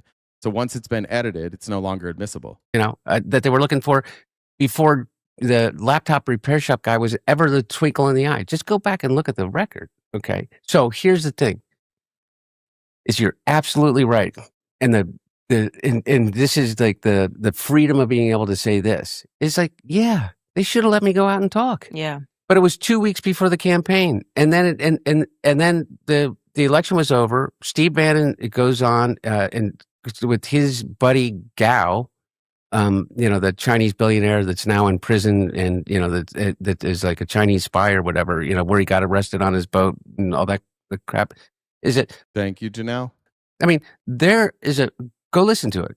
Go listen to the recorded conversation in which they say, like, the laptop, like, we got him. We so we we collected all the salacious pictures and we put them out there. And then Rudy went out and stood on the steps of the Newcastle County Courthouse with Bernie Carrick and said, this contains child exploitation, like pure, pure bullshit, just bullshit. So on both sides, you have this reaction, which I don't think was necessarily a coordinated reaction in the sense that, what do you do in 2 weeks? And so they come up with this and they say, and I don't get to go out and say, no, I was. But you know what I did? Is that come April, I write a book. Do we notice how Candace Owens isn't pushing back about any of this? Like, Hunter Biden is saying what we've been saying this entire time. And in real time, Candace Owens has no ability to push back on that. She doesn't know. Don't you guys think Candace Owens should be pushing back based on everything you said about Hunter Biden? Everything that you've been led to believe about Hunter Biden? Don't you think Candace should be pushing back here? And I tell everybody, I was addicted to crack. And here's my story. And here's what happened. And here is all of the rooms that no one would ever want to admit to being in that I was in. And it was like a blip on the radar. Because everybody was now fighting about whether there was kind of a suppressed story on Twitter and whether there was this gaslighting from, and by the way, I am not here to defend any of But then it's people. part of like the political machine where they're like, we have 2 weeks to go to the election. By the way, Don Jr. is a noted recovering drug addict also. Corey Mills is a drug addict. What's his Matt Gaetz, profusely using drugs.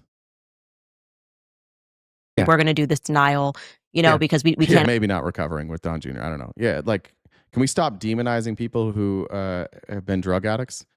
I mean, this is somebody that's clearly not a crackhead currently, right? It's interesting how evil we will be towards people politically. Hunter Biden lost his brother. And it was really public. And Hunter Biden felt really unloved by his parents because he was going through a lot of problems too. And his dad was so distraught over losing his son that Hunter Biden fell into deep, deep depression, lost his wife, got addicted to drugs. And he came out of that and he's clean now. And that should be celebrated. But because his dad was president, we pretend that he's just like this evil, horrific person. That's kind of gross. Anybody who's saying shit like that. And I'm saying crackhead, by the way, because he says crackhead. Afford this right now, essentially. Yeah. And then we're going to table this, make it past these 2 weeks. Yeah. And then by that. Will you block Jean Sabrina? They just keep saying weird shit about Jesse Lee Peterson and nonsense. Will you just block them? We don't need them. That time, first and foremost, by your the way, father won, right? Yeah. So, and so people are angry. They feel like the election's been stolen and that there was this entire collusion to cover a laptop, which if it was on the other side, they may have done too. This is what DC is. It's politics. But that is where I think the anger came from. Yeah. And it was just like, I get it. How dare you gaslight us? And then people then start making you this focal point of and it never had anything to do with me. Right. It was kind of bigger than you at that point. I'm sorry to stop it one more time, but once again, the people gaslighting were you, Candace. You gaslit and got angry. And she's literally talking about, like, how dare these people gaslight us? They didn't. Those 51 intelligence agents wrote a letter that you clearly didn't read. You claim that they said something they didn't say, and then you're mad at them for gaslighting you. You're mad at that, like you invented their words, and then you said that you were being gaslit. You got gaslit by your own fucking imagination, and then you got mad at your own imagination, and you're still blaming them years later. You know what the laptop proved? That you were a crackhead. There you go. That you By were the way, deep in the throes of crack addiction. All this other bullshit, bribery and all these other things that they investigated up and down during the Trump administration with a Trump-appointed U.S. attorney, with the Trump-appointed U.S. attorney, the only U.S. attorney in the country to stay on and continue to prosecute me, who then became special counsel after I got a plea deal. because I paid my taxes late. And I paid them with penalties and interest, and I owned a gun for 11 days while they say I was addicted and check that box. That's it. And once again, that's the end of this clip. If he did anything else, why is he not being investigated? Why hasn't he been charged by the Trump administration? Because that's all he did. He didn't pay his taxes, and he lied on a gun application. And he had that for 11 days. I think what happened is he wound up like throwing it away. And I don't remember if it was his ex-wife or his brother's ex-wife, or I guess widow, went and took it out of the garbage or something like that. He tried to get rid of it. He wanted to take his own life. And so they didn't want him to have access to a weapon. They took it away. That's what happened. And 4 years later, Candace is still convinced that she was gaslit and that all that anger was justified. It is remarkable how easy it was to play MAGA and turn them against Joe Biden with no evidence. He got blanket immunity. No, he didn't. He pled guilty, dummy. He pled guilty.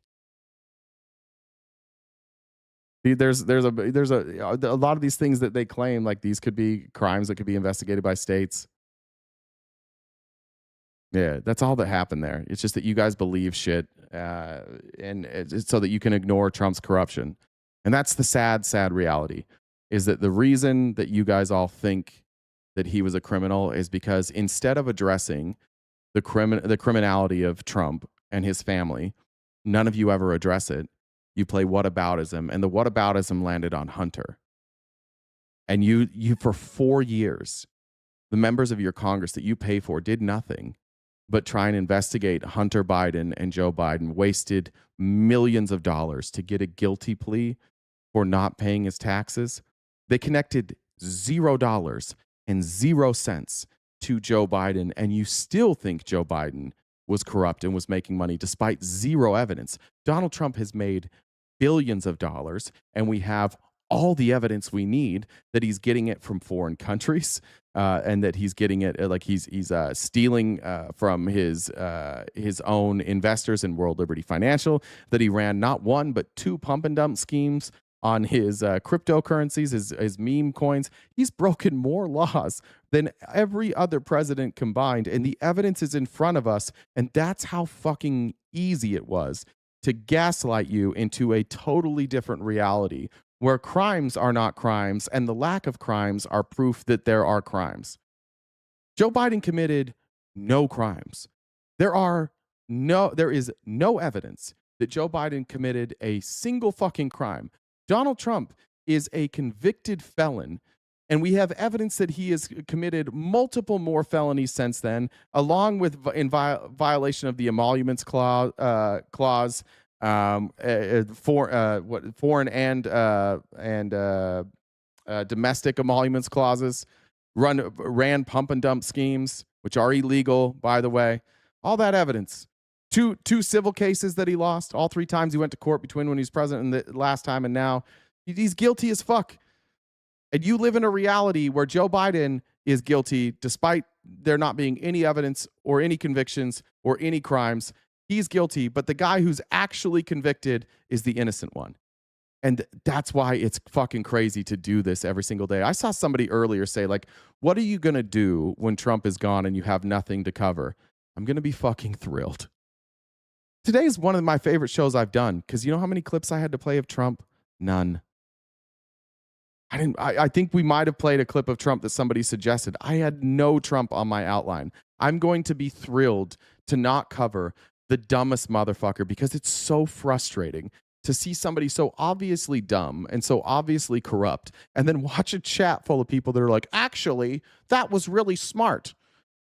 I know that none of those words work together and those sentences are incoherent, but that's just part of the 5D chess. Cry, libs. He's your president. I'm going to be so happy to not see your dumbasses in here anymore, but you won't let it go.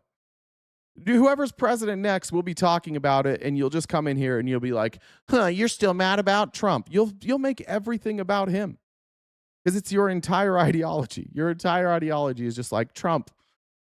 You have Trump derangement syndrome, and we're gonna need some treatment for that. But we'll leave it there for today. I wanted to get to the election stuff, but I'm not gonna get to that. take too much time, and we need to read Jen's DMs. And I'm pretty sure we hit the fundraising goal. Is that right, Jen? Yeah, we did. Okay. Dolphins. Oh, sorry. I have to send a new. A what? New screenshot. Oh, new. It's like, Jesus.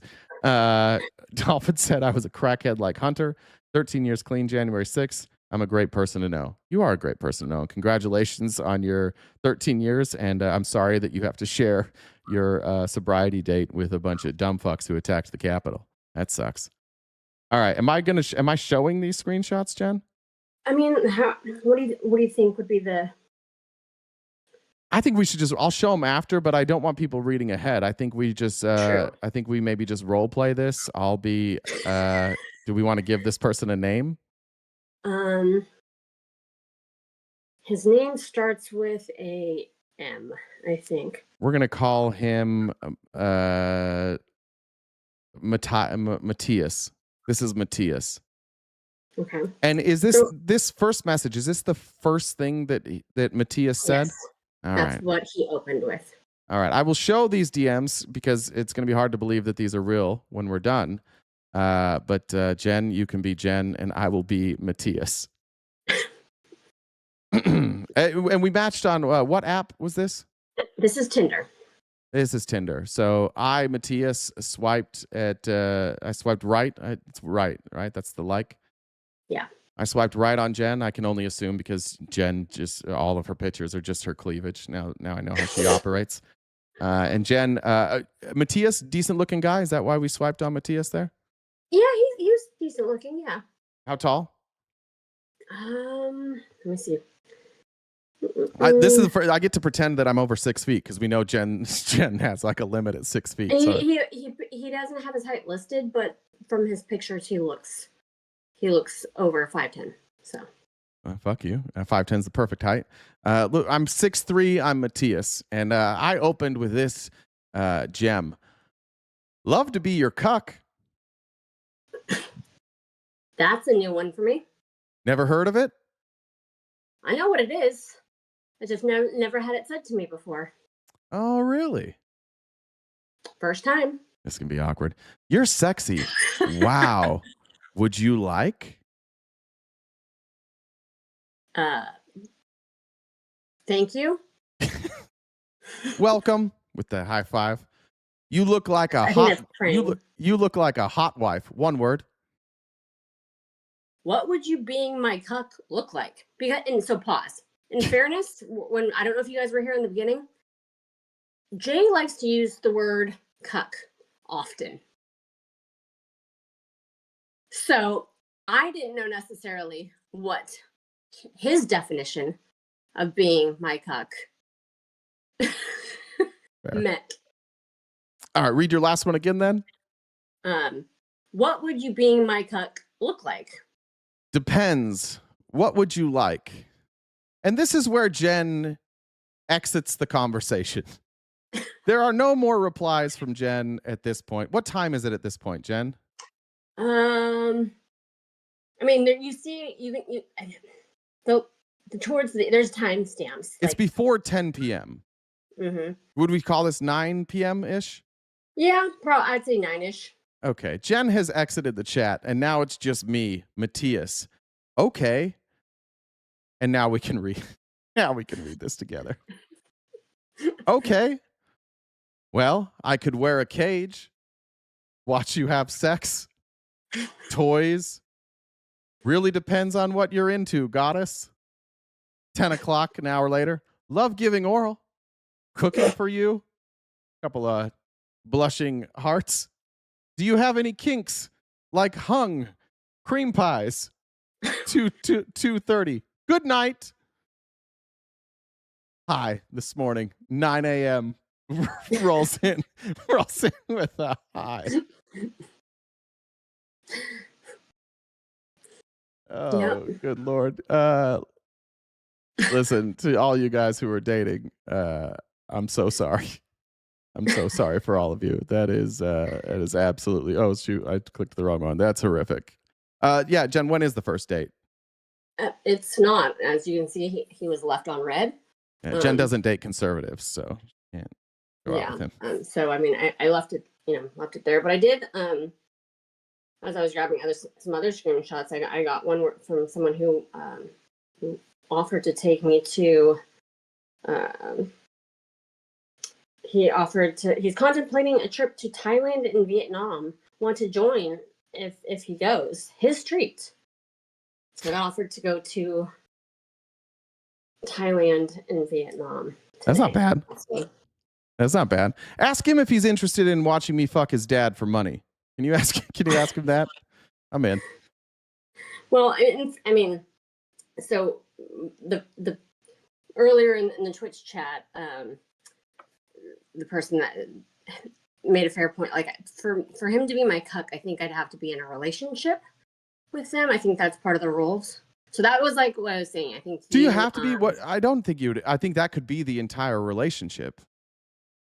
But I mean, I think that's what it's supposed to be. I think that's the rule. Like, I mean, I could be wrong. All right. Sorry, Jenny. Or Penny. Penny said, Jay, my son is in the car.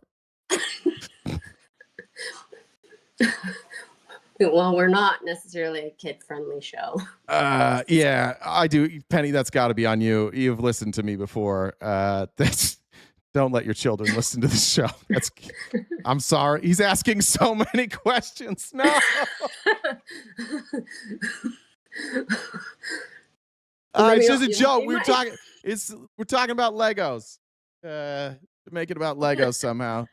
Somebody wants to watch Jen build a bakery out of Legos, and it'll be hung from the ceiling, and they're gonna bake cream pies. That's all. That's what this is. So, Jesus, sorry, Penny. I'm so sorry. This is horrific. This is my nightmare. All right.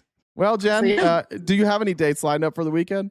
I don't. I'm going to a wedding on Saturday with Swan, so not a date. It's a friend's wedding, so all right. Easy bake Lego. All right. Well, I will be. I plan on releasing the watermelon video on Monday. That's the plan. I will get it finished. I will finish shooting it this weekend. I have about half of it done. Also, shout out W. Casey in the chat, our mod Casey, who has been putting together the poses for the calendar.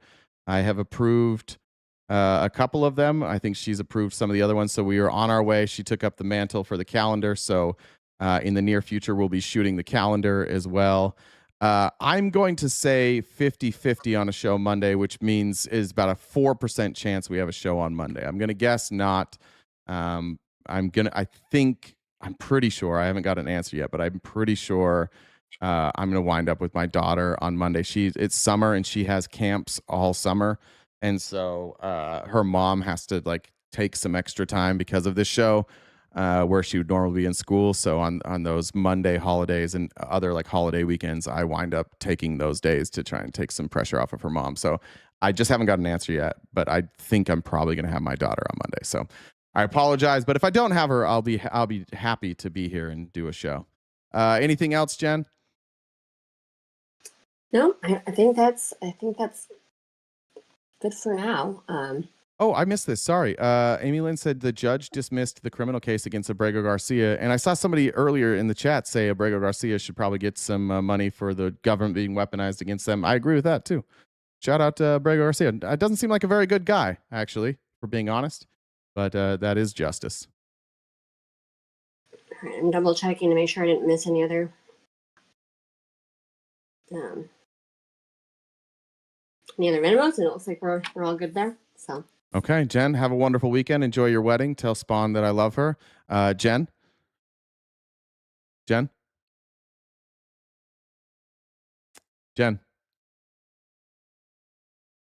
Hey, Jen, come back.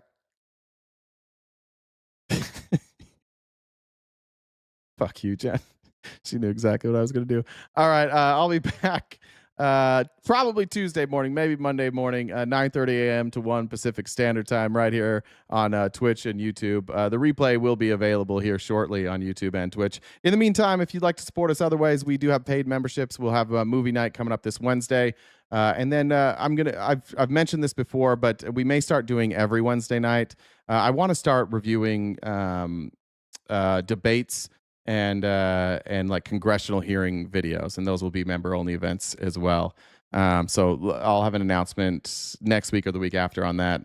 Until I see you guys, though, take care of yourselves this weekend. Go out and enjoy yourself. Go outside, touch grass if you can't touch grass, smoke grass if you can't smoke grass or touch grass. Best of luck to you. I don't know what you're going to do. Drink lots of water. That's important. Say nice things about yourself, about your friends, about your family. Don't get road rage. It's bad. Get your boots on and put them on the ground, on the streets, especially if those boots are Jordans. And until I see you either Monday or Tuesday, take care of yourselves. I love you all very much, especially you, Jen. No response. Take care of yourselves. Stay cute, cool, and have a great summer.